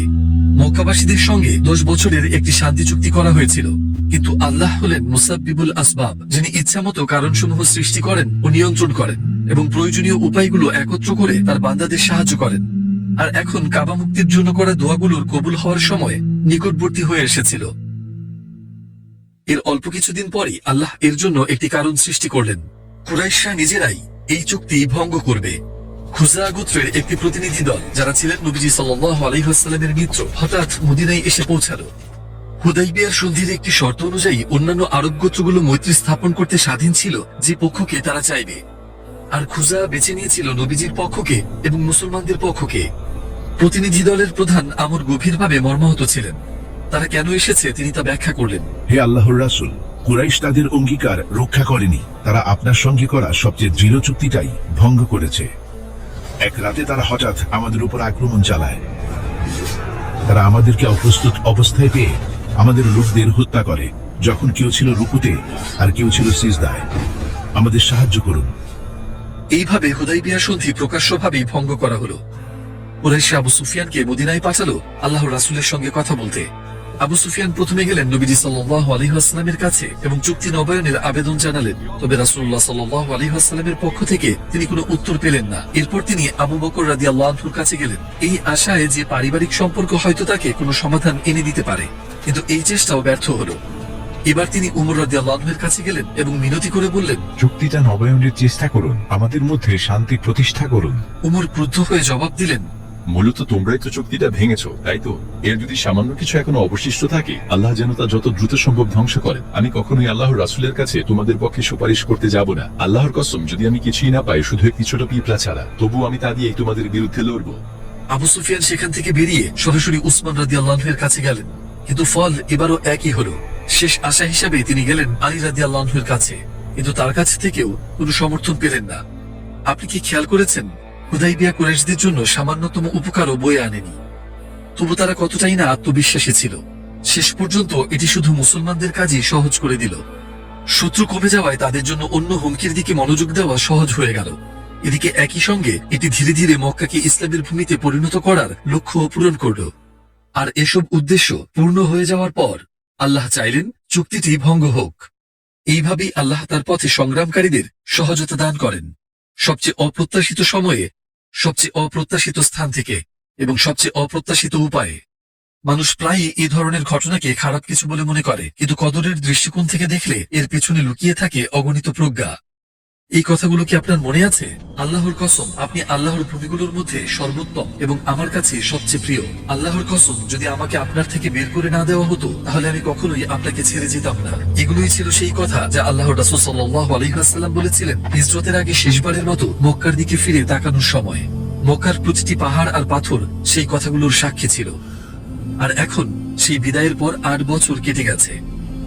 মক্কা অপেক্ষা করছিল সেই দিনের জন্য, যেদিন আবার মিলিত হবে আল্লাহ রাসূল সাল্লাল্লাহু আলাইহি ওয়াসাল্লামের সঙ্গে এবং তার সাহাবীদের সঙ্গে। তাদের জন্য এমন আকুলতায় যেমনটি এর আগে আর কারো জন্য ছিল না। এবং অবশেষে সেই বরকতময় দিন ঘনিয়ে এলো। মক্কা মুক্ত হবে। বছরের পর বছর অপেক্ষার অবসান ঘটবে এবং মক্কার মুসলমানরা তাদের ঘরে ফিরে যাবে। নবীজি সাল্লাল্লাহু আলাইহি ওয়াসাল্লাম খুব দ্রুতই একটি বড়সড় অভিযানের প্রস্তুতি শুরু করলেন, কিন্তু তিনি কাউকেই বলেননি তারা কোথায় যাচ্ছেন। এটি গোপন রাখা ছিল অত্যন্ত জরুরি। যদি মক্কার মুশরিকরা অপ্রস্তুত অবস্থায় ধরা পড়ে, তাহলে রক্তপাত ছাড়াই শহরটি দখল করা যাবে এবং সেই মহাবিজয় অর্জিত হতে পারে। তার আকাঙ্ক্ষা ছিল এই বরকতময় নগরীতে একেবারে যুদ্ধ ছাড়াই প্রবেশ করা। এই কারণেই তিনি সব প্রস্তুতি অত্যন্ত সতর্কতার সঙ্গে সম্পন্ন করলেন এবং সম্পূর্ণ গোপনীয়তার সাথে। সব প্রস্তুতি সম্পন্ন হলে 10,000 যোদ্ধার এক বিশাল বাহিনী আল্লাহর রাসূলের সামনে দাঁড়িয়েছিল তার নির্দেশের অপেক্ষায়। এটি ছিল সেই দিন পর্যন্ত মুসলমানদের সমবেত হওয়া সবচেয়ে বড় বাহিনী।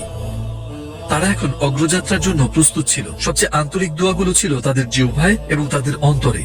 সেই মানুষের মুখোমুখি হওয়ার সময় এসে গিয়েছিল যারা 21 বছর ধরে তাদের নির্যাতন করেছে এবং তাদের ঘরবাড়ি ও সম্পদ কেড়ে নিয়েছে। তারাই ছিল তারা যারা আল্লাহ রাসূল সাল্লাল্লাহু আলাইহি ওয়াসাল্লামের সঙ্গে এত বছর ধরে নানাভাবে নিষ্ঠুর আচরণ করেছিল। তাহলে সেদিন তারা কি করবে? আরো গুরুত্বপূর্ণ হলো আল্লাহর রাসূল তাদের সঙ্গে প্রতিদানে কেমন আচরণ করবেন। এমন বহু আবেগঘন দৃশ্য যা আমাদের ভালোবাসা ও শ্রদ্ধা আরো বাড়িয়ে দেবে নবীজি সাল্লাল্লাহু আলাইহি ওয়াসাল্লামের প্রতি আমাদের জন্য অপেক্ষা করছে এই পর্বের ঠিক পরের অংশে। তখন ছিল রমজান মাস এবং রাসূলুল্লাহ এই দোয়াটি করছিলেন, হে আল্লাহ, কুরাইশের গুপ্তচর ও অনুসন্ধানীদের আটকে রাখুন যতক্ষণ না আমরা হঠাৎ করেই তাদের ভূখণ্ডে উপস্থিত হই। যাত্রা শুরুর পর থেকেই তিনি গন্তব্যস্থল গোপন রেখেছিলেন। তার উদ্দেশ্য ছিল মক্কাকে আকস্মিকভাবে ঘিরে ফেলা। তিনি যুদ্ধ ছাড়াই বিজয় চেয়েছিলেন, কিন্তু গোপনীয়তা রক্ষার সব প্রচেষ্টা সত্ত্বেও খবর বহনকারী একজন ইতিমধ্যে রওনা হয়ে গিয়েছিল। মুজাইনাহ গোত্রের এক নারী মক্কার পথে ছিল। ঠিক যখনই মনে হচ্ছিল রাসূলুল্লাহর সমস্ত পরিকল্পনা নষ্ট হয়ে যাবে, ওহীর মাধ্যমে তাকে এই বিষয়ে জানানো হলো। তিনি সঙ্গে সঙ্গে আলী, জুবাইর ইবনুল আওয়াম এবং মিকদাদ ইবনুল আসওয়াদকে ডেকে নির্দেশ দিলেন, দ্রুত যাও, যতক্ষণ না তোমরা খাক বাগানে পৌঁছে যাও। সেখানে তোমরা একটি উটে আরোহী নারীকে পাবে, তার কাছে একটি চিঠি আছে, তা তার কাছ থেকে নিয়ে নাও। 3 সাহাবী দ্রুত রাউদাদু খাকের দিকে গেলেন এবং সেখানে সেই নারীকে পেলেন। তারা তাকে জিজ্ঞেস করলেন, আপনার কাছে যে চিঠি আছে তা কোথায়? আমার কাছে কোনো চিঠি নেই। আলী বুঝতে পারলেন যে সে মিথ্যা বলছে, তাই তিনি বললেন, আল্লাহর রাসূল কখনো মিথ্যা বলেন না। তারপর তিনি কঠোরভাবে তাকে সতর্ক করলেন চিঠিটি দিয়ে দিতে, না হলে তল্লাশি করা হবে বলে হুমকি দিলেন। অবশেষে নারীটি তার বেনি করা চুলের ভেতর লুকিয়ে রাখা চিঠিটি বের করল। চিঠিটি পাঠিয়েছিলেন একজন সাহাবী, হাতিব ইবনে আবি বালতাআ। তিনি ছিলেন এক মুহাজির যিনি বদর যুদ্ধে অংশ নিয়েছিলেন এবং মিশরের শাসক মুকাউকিসের কাছে দূত হিসেবে প্রেরিত হয়েছিলেন। সাহাবীগণ বিস্মিত হয়ে গেলেন, তারা কিছুতেই বিষয়টি বুঝে উঠতে পারছিলেন না। নবীজি সাল্লাল্লাহু আলাইহি ওয়াসাল্লাম হাতিবকে ডেকে পাঠালেন এবং জিজ্ঞেস করলেন কেন তিনি এই চিঠি লিখেছেন। হাতিবের পরিবার মক্কায় ছিল, আর তিনি কুরাইশ বংশের না হওয়ায় তাদের রক্ষার জন্য সেখানে তার কেউ ছিল না।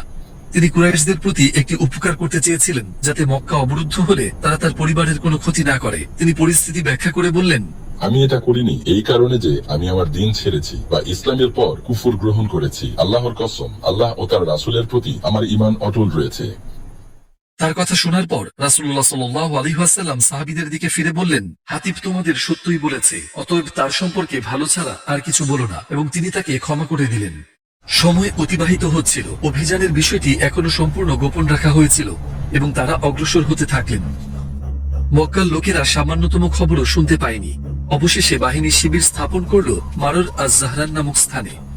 তখন ছিল রাত, ঘন অন্ধকার ঢেকে রেখেছিল উপত্যকাটিকে, শুধু শোনা যাচ্ছিল বাতাসের শো শো শব্দ। তারপর হঠাৎ চারদিকে আগুন জ্বলে উঠল। আল্লাহর রাসূল চেয়েছিলেন এই অগ্নিশিখার মাধ্যমে মক্কার লোকদের কাছে বাহিনীর আগমনের বার্তা পৌঁছাক, ইসলামের সেই আলো যা তারা এত চেষ্টা করেও নিভাতে পারেনি, আর তা এখন সম্পূর্ণভাবে মক্কাকে ঘিরে ফেলেছে।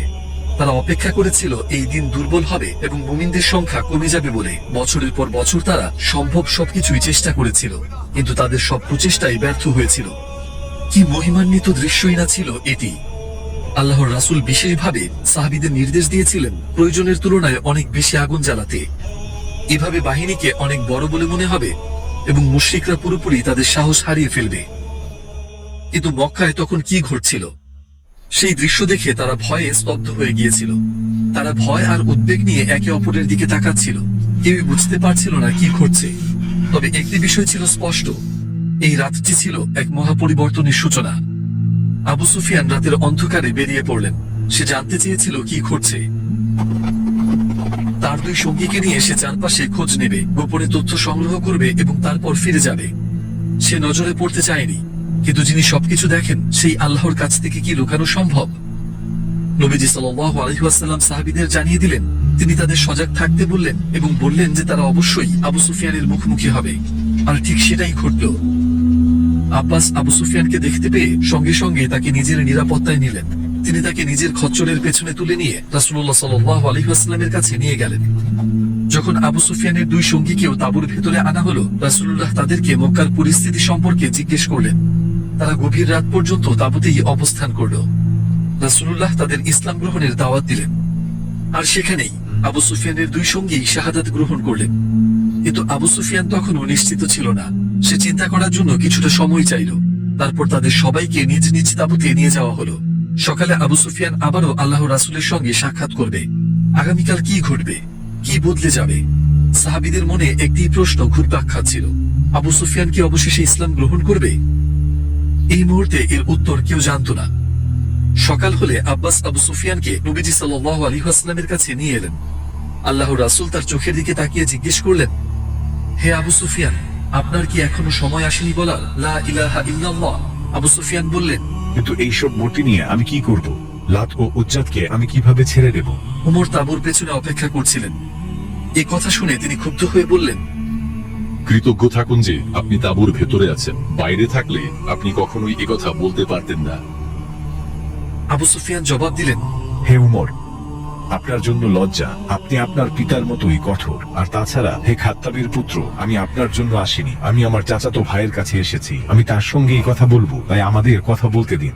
এরপর তিনি আল্লাহর রাসূল সাল্লাল্লাহু আলাইহি ওয়াসাল্লামের দিকে ফিরে বললেন, আমার পিতামাতা আপনার জন্য উৎসর্গ হন। আপনার প্রশান্ত স্বভাব ও কোমলতায়, আপনার উদারতা ও মহত্বে এবং আত্মীয়তার সম্পর্ক রক্ষায়, আপনার যত্নে আপনার চেয়ে উত্তম আর কেউ নেই। এরপর তিনি কিছুক্ষণ নীরব রইলেন, গভীরভাবে চিন্তা করতে লাগলেন। অবশেষে সে আর নিজেকে সামলাতে পারল না এবং স্বীকার করে বলল, আল্লাহর কসম, আমি মনে করি আল্লাহ ছাড়া কোনো উপাস্য নেই। কারণ সত্যিই যদি আল্লাহ ছাড়া কোনো উপাস্য থাকতো, তবে সে আমাকে সাহায্য করত, আমাকে ক্ষতি থেকে রক্ষা করত এবং আমাকে কিছু উপকার দিত। কথোপকথন আরো কিছুক্ষণ চলল। অবশেষে আবু সুফিয়ান শাহাদাহ পাঠ করলেন এবং মুসলিম হয়ে গেলেন। সেই মুহূর্তে তার জীবনে এক নতুন অধ্যায়ের সূচনা হলো। তার জন্য শুরু হলো সম্পূর্ণ এক নতুন যুগ। তবে তখন তার বয়স ছিল 60-এরও বেশি, তাই তার হৃদয়ে ঈমানের শিকড় গাঁথতে নিশ্চয়ই কিছুটা সময় লাগতো। এরপর আল্লাহর রাসূল আব্বাসের দিকে ফিরে বললেন, হে আব্বাস, আবু সুফিয়ানকে উপত্যকার সংকীর্ণ অংশে নিয়ে যান, সেই পাহাড়ি পথে যেখানে ঘোড়াগুলো ঘন হয়ে সারিবদ্ধ থাকে, যাতে সে দেখতে পারে আল্লাহর বাহিনীর মহিমা। এটি আসলে ছিল একটি সতর্কতামূলক ব্যবস্থা। আবু সুফিয়ান যদি সরাসরি মক্কায় ফিরে যেতেন, তবে মক্কার মুশরিকরা তার মন পরিবর্তন করে দিতে পারত। কিন্তু যখন তিনি বাহিনীর বিশালতা দেখবেন, তখন তিনি বুঝবেন কুরাইশরা আসলে কতটা অসহায়।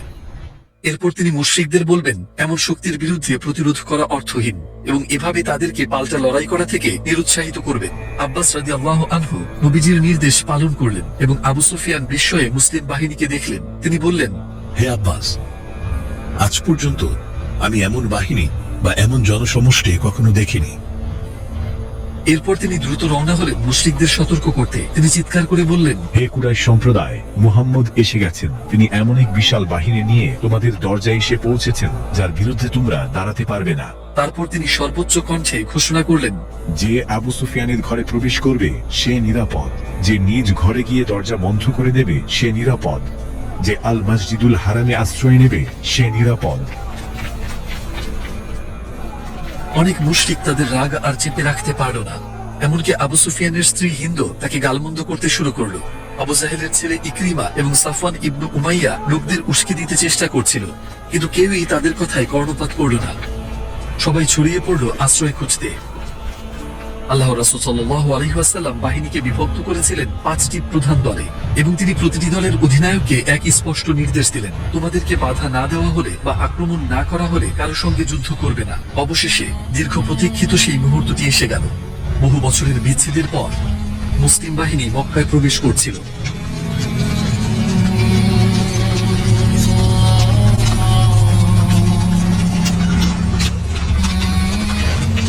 আল্লাহর রাসূল ছিলেন তার উট কাসওয়ার পিঠে, আর তার মাথা ছিল গভীর বিনয়ে অবনত। তিনি তার বরকতময় মাথা এতটাই নিচু করেছিলেন যে তার কপাল প্রায় তার উটের পিঠে স্পর্শ করছিল। তিনি জানতেন এই বিজয় আল্লাহর পক্ষ থেকে এসেছে, এবং তিনি তা সবার সামনে ঘোষণা করছিলেন। তার জীবনের প্রতিটি মুহূর্তের মতো এই মুহূর্তেও তিনি সবচেয়ে সুন্দর আদর্শ স্থাপন করলেন। তিনি মক্কায় প্রবেশ করছিলেন মহিমা ও মর্যাদার সঙ্গে। একদিকে তিনি আল্লাহর শুকরিয়া ও প্রশংসা করছিলেন, আর অন্যদিকে তিনি সূরা আল ফাতহা পাঠ করছিলেন, যে সূরা এই বিজয়ের সুসংবাদ দিয়েছিল। মুখগুলোতে ছিল হাসি আর অন্তরগুলো খুঁজে পাচ্ছিল প্রশান্তি। মক্কা অবশেষে ইসলামের ভূমিতে পরিণত হচ্ছিল। অপেক্ষার অবসান ঘটেছিল। মুসলমানরা যে অন্যায়, অপমান ও নির্যাতন সহ্য করেছিল তা এখন পেছনে পড়ে গেছে। এবার বিজয়ী পক্ষ ছিল মুসলমানরা। রাসূলুল্লাহ চলছিলেন মক্কার রাস্তাগুলো দিয়ে। প্রতিটি রাস্তা, প্রতিটি মোড় ছিল স্মৃতিতে ভরা। কোনো এক স্থানে তার মনে পড়ল মানুষগুলোর বিদ্রুপ ভরা দৃষ্টির কথা। আরেক স্থানে যেন তাদের অপমান আর কষ্টদায়ক কথাগুলো এখনো তার কানে প্রতিধ্বনিত হচ্ছিল। কেউ কেউ তো তার মুখের উপরই ভয়ঙ্কর সব নাম চাপিয়ে দিয়েছিল, মিথ্যাবাদী, পাগল, জাদুকর, মাআযাল্লাহ। তারা তার পিঠের উপর উটের নাড়ি ভুড়ি ঠেলে দিয়েছিল। তিনি 3 বছরের বয়কট আর অনাহার সহ্য করেছিলেন। বছরের পর বছর তিনি একই মানুষদের ইসলামের দাওয়াত দিয়ে গেছেন, যারা তাকে বারবার প্রত্যাখ্যান করেছিল। প্রতিটি রাস্তা ছিল স্মৃতিতে ভরা। তারা তাকে তার নিজের শহর ছেড়ে যেতে বাধ্য করেছিল। কিন্তু এখন তিনি কিভাবে এমন এক বাহিনী নিয়ে ফিরে এলেন? তিনি কিভাবে এত মানুষের হৃদয় জয় করে নিলেন? তিনি এগিয়ে চললেন, আরো এগিয়ে, আর তারপর সেটি সামনে এসে গেল। কাবা তাদের সামনে দাঁড়িয়েছিল সমস্ত মহিমা নিয়ে। নবীজি সাল্লাল্লাহু আলাইহি ওয়াসাল্লাম তাকবীর পাঠ করছিলেন, আর একসঙ্গে সব মুসলমান উচ্চস্বরে বলে উঠছিলেন, আল্লাহু আকবার, আল্লাহু আকবার, যাতে মক্কা প্রকম্পিত হয়ে উঠল। মক্কায় ইসলাম প্রথম প্রকাশ্যে ঘোষণা হওয়ার সেই দিনের কথা কি মনে আছে? দারুল আরকামে 40 জন মুসলমানের তাকবীরগুলো ছিল যেন একটি বীজ, আর সেই বীজ অঙ্কুরিত হয়ে বেড়ে উঠেছিল। আর এখন সেটি প্রতিধ্বনিত হচ্ছিল 10,000 মানুষের তাকবীর হয়ে।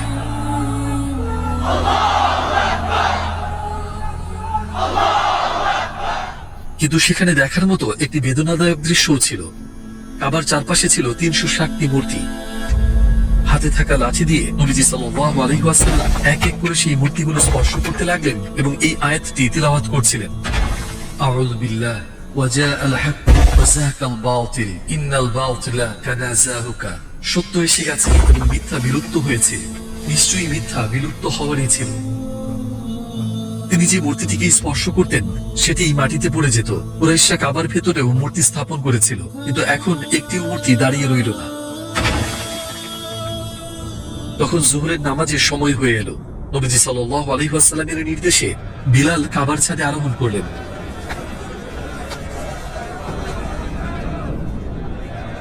এবং আজান দিতে শুরু করলেন। এই সেই বিলাল যাকে তারা রাস্তায় টেনে হেঁচড়ে নিয়েছিল, তার গলায় দড়ি বেঁধে, যাকে তারা নির্যাতন করেছিল তার ঈমান ছাড়ানোর জন্য এবং এক দাস বলে তুচ্ছ জ্ঞান করত। তিনি এখন কাবার উপরে দাঁড়িয়ে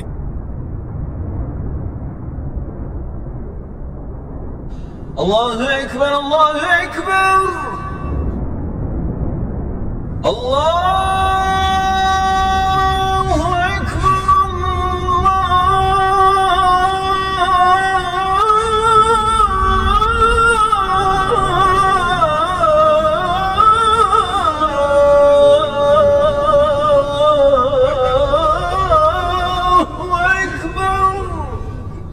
ইসলামের বিজয় ঘোষণা করে তার কণ্ঠস্বর ছড়িয়ে পড়ছিল সমস্ত মক্কা জুড়ে।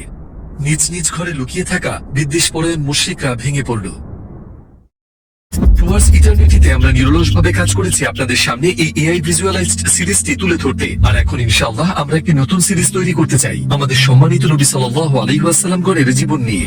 মুসা, ইব্রাহিম, ইউসুফ, ইউনুস আলাইহিস সালাম এমন নবীরা, যাতে আপনি আর আপনার পরিবার তাদের জীবনী দেখতে পারেন টুয়ার্ডস ইটারনিটির মানসম্মত প্রযোজনায়।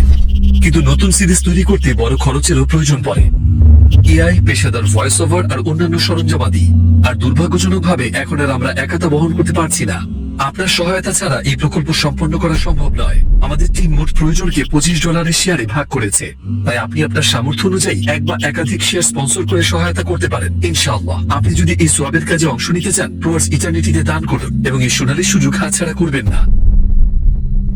ঠিক সেই সময় কুরাইশের কিছু নেতা আবু সুফিয়ান, আত্তাব ইবনে আসিদ এবং হারিস ইবনু হিশাম নিজেদের মধ্যে কথা বলছিল। আত্তাব অভিযোগ করে বলল, আমার বাবা আসিদ কতই না সৌভাগ্যবান। এই দিনটি না দেখিয়ে আল্লাহ তাকে সম্মানিত করেছেন। মুহাম্মদকে আজান দেওয়ার জন্য এই লোকটি ছাড়া আর কাউকে পেল না। তখন আবু সুফিয়ান বলল, আমি কিছু বলতে ভয় পাচ্ছি। অন্য কেউ না শুনলেও আমাদের পায়ের নিচের বালু ও পাথর তাকে বলে দেবে, আর তিনি জেনে যাবেন। কিছুক্ষণ পর তারা আল্লাহর রাসূলকে দেখল। তারা কল্পনাও করতে পারেনি কি দেখতে যাচ্ছে। রাসূলুল্লাহ সাল্লাল্লাহু আলাইহি ওয়াসাল্লাম তাদের একে অন্যকে বলা প্রতিটি কথাই হুবহু বলে দিলেন। তারা স্তম্ভিত হয়ে গেল। তিনি কিভাবে জানলেন তারা গোপনে কি কথা বলেছে? সেদিন কুরাইশের এই দুই নেতা আত্তাব ও হারিস তারাও মুসলিম হয়ে গেল। একবার ভেবে দেখুন, সেদিন পর্যন্ত তারা দুজনেই ইসলামের বিরুদ্ধে দৃঢ় অবস্থানে ছিল। বছরের পর বছর তারা এভাবেই কাটিয়েছিল। এমনকি মুসলমানদের বিরুদ্ধে লড়তে গিয়ে তারা নিজেদের কিছু আত্মীয়কেও হারিয়েছিল। কিন্তু এখন যখন তাদের জিজ্ঞেস করা হলো কেন তারা নিজেদের ধর্ম বদলে ফেললো, তাদের উত্তর ছিল সহজ: আমরা নবীজির মুজিজা প্রত্যক্ষ করেছি। সিরাতের সমগ্র ইতিহাস জুড়ে এমন অনেক মানুষ ছিল যারা একসময় ইসলামের কঠোর শত্রু ছিল, কিন্তু মুজিজা প্রত্যক্ষ করার পর মুসলিম হয়ে গিয়েছিল। তারা যে মুজিজাগুলো দেখেছিল সেগুলো মিথ্যা হওয়ার কি কোনো সম্ভাবনা আছে?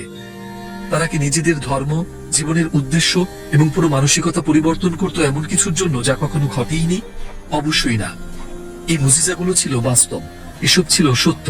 আর ওই সমাবেশের তৃতীয় ব্যক্তি আবু সুফিয়ান বলল, হে আল্লাহর রাসূল, সমস্ত প্রশংসা আল্লাহর, অন্তত আমি তো কিছু বলিনি। এখন রাসূলুল্লাহ সাল্লাল্লাহু আলাইহি ওয়াসাল্লাম সেই কাবায় প্রবেশ করবেন যাকে তিনি গভীরভাবে মিস করেছিলেন। তিনি উসমান ইবনু তালহার কাছে লোক পাঠালেন এবং তাকে চাবি আনতে বললেন। বহু বছর ধরে তার পরিবারই সেই চাবির রক্ষণাবেক্ষণের দায়িত্বে ছিল, আর এখন উসমান ভাবছিলেন এই দায়িত্ব আর তার পরিবারে থাকবে না। অন্যদিকে নবীজির চাচা আব্বাস এই সম্মানটি পাওয়ার খুবই আকাঙ্ক্ষা করেছিলেন।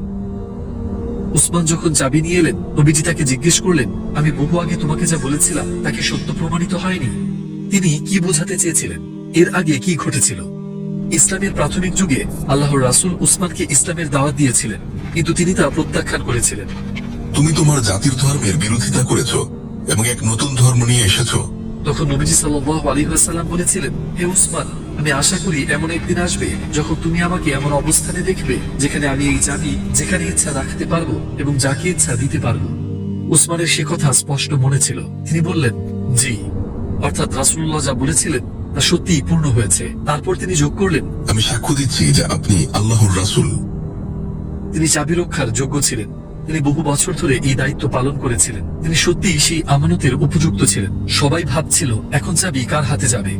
তখন আল্লাহর রাসূল এই আয়াতটি তিলাওয়াত করলেন, নিশ্চয়ই আল্লাহ তোমাদের আদেশ দেন আমানত তার হকদারদের কাছে ফিরিয়ে দিতে, এবং যখন তোমরা মানুষের মধ্যে ফয়সালা করবে ন্যায়ের সঙ্গে ফয়সালা করবে। তারপর তিনি বললেন, হে উসমান, এই নাও তোমার চাবি। আজ কল্যাণের দিন এবং অঙ্গীকার রক্ষার দিন। এরপর তিনি কাবায় প্রবেশ করলেন। তিনি দরজাটি বন্ধ করালেন এবং কিছু সময় ভেতরে একা অবস্থান করলেন। যখন তিনি বেরিয়ে এলেন, এক বিশাল জনসমাগম তার অপেক্ষায় ছিল। কুরাইশরা উৎকণ্ঠায় অপেক্ষা করছিল তিনি তাদের ব্যাপারে কি সিদ্ধান্ত নেবেন তা শোনার জন্য। আল্লাহর রাসূল সাল্লাল্লাহু আলাইহি ওয়াসাল্লাম কিছুক্ষণ নীরবে তাদের দিকে তাকিয়ে রইলেন। তিনি কি করতে যাচ্ছিলেন? তিনি কি তাদের অপমান আর হেয় করবেন যেমনটি তারা তার সঙ্গে ইতিপূর্বে করেছিল? তিনি কি তাদের উপর উঠে নারীদ্রী নিক্ষেপ করবেন যেমনটা তারা করেছিল? তিনি কি তাদের পথ জুড়ে কাঁটা ছড়িয়ে দেবেন এবং তাদের তা বাড়িয়ে হাঁটাবেন? তিনি কি তাদের বয়কট করবেন এবং অনাহারে রাখবেন? তিনি কি তাদেরকে নিজেদের ঘর থেকে বের করে দেবেন? তিনি কি তাদের সবাইকে হত্যার নির্দেশ দেবেন? নবীজি সাল্লাল্লাহু আলাইহি ওয়াসাল্লাম আল্লাহর প্রশংসা ও শুকরিয়া আদায় করলেন এবং তার বিজয়ী খুতবা শুরু করলেন। তিনি শেষ করে তাদের জিজ্ঞেস করলেন, হে কুরাইশ সম্প্রদায়, এখন তোমরা কি মনে করো আমার তোমাদের সঙ্গে এখন কেমন আচরণ করা উচিত? তারা বলে উঠল, আপনি একজন দয়ালু ও মহানুভব ভাই এবং একজন দয়ালু ও মহানুভব ভাইয়ের পুত্র। আমরা আপনার কাছ থেকে ভালো ছাড়া আর কিছুই আশা করি না। রাসূলুল্লাহ সাল্লাল্লাহু আলাইহি ওয়াসাল্লাম, যিনি সমগ্র জগতের জন্য রহমত স্বরূপ প্রেরিত হয়েছিলেন, বললেন, তোমাদের সঙ্গে আমার অবস্থা ইউসুফ ও তার ভাইদের ঘটনার মতো। যেমনটা ইউসুফ তার ভাইদের বলেছিলেন, আমিও তোমাদের বলছি, আজ তোমাদের উপর আমার আর কোনো আক্রোশ নেই। আল্লাহ তোমাদের ক্ষমা করুন। তিনি দয়াশীলদের মধ্যে সর্বাধিক দয়ালু। যাও, তোমরা সবাই মুক্ত। জাস্ট একবার সেই দৃশ্যটি কল্পনা করুন। এটি ছিল এমন এক ক্ষমা যার তুলনা ইতিহাসে আর একটাও হবে না, কারণ তার হাতে শাস্তি দেওয়ার ক্ষমতা ও কর্তৃত্ব থাকা সত্ত্বেও তিনি তাদের ক্ষমা করে দিয়েছিলেন।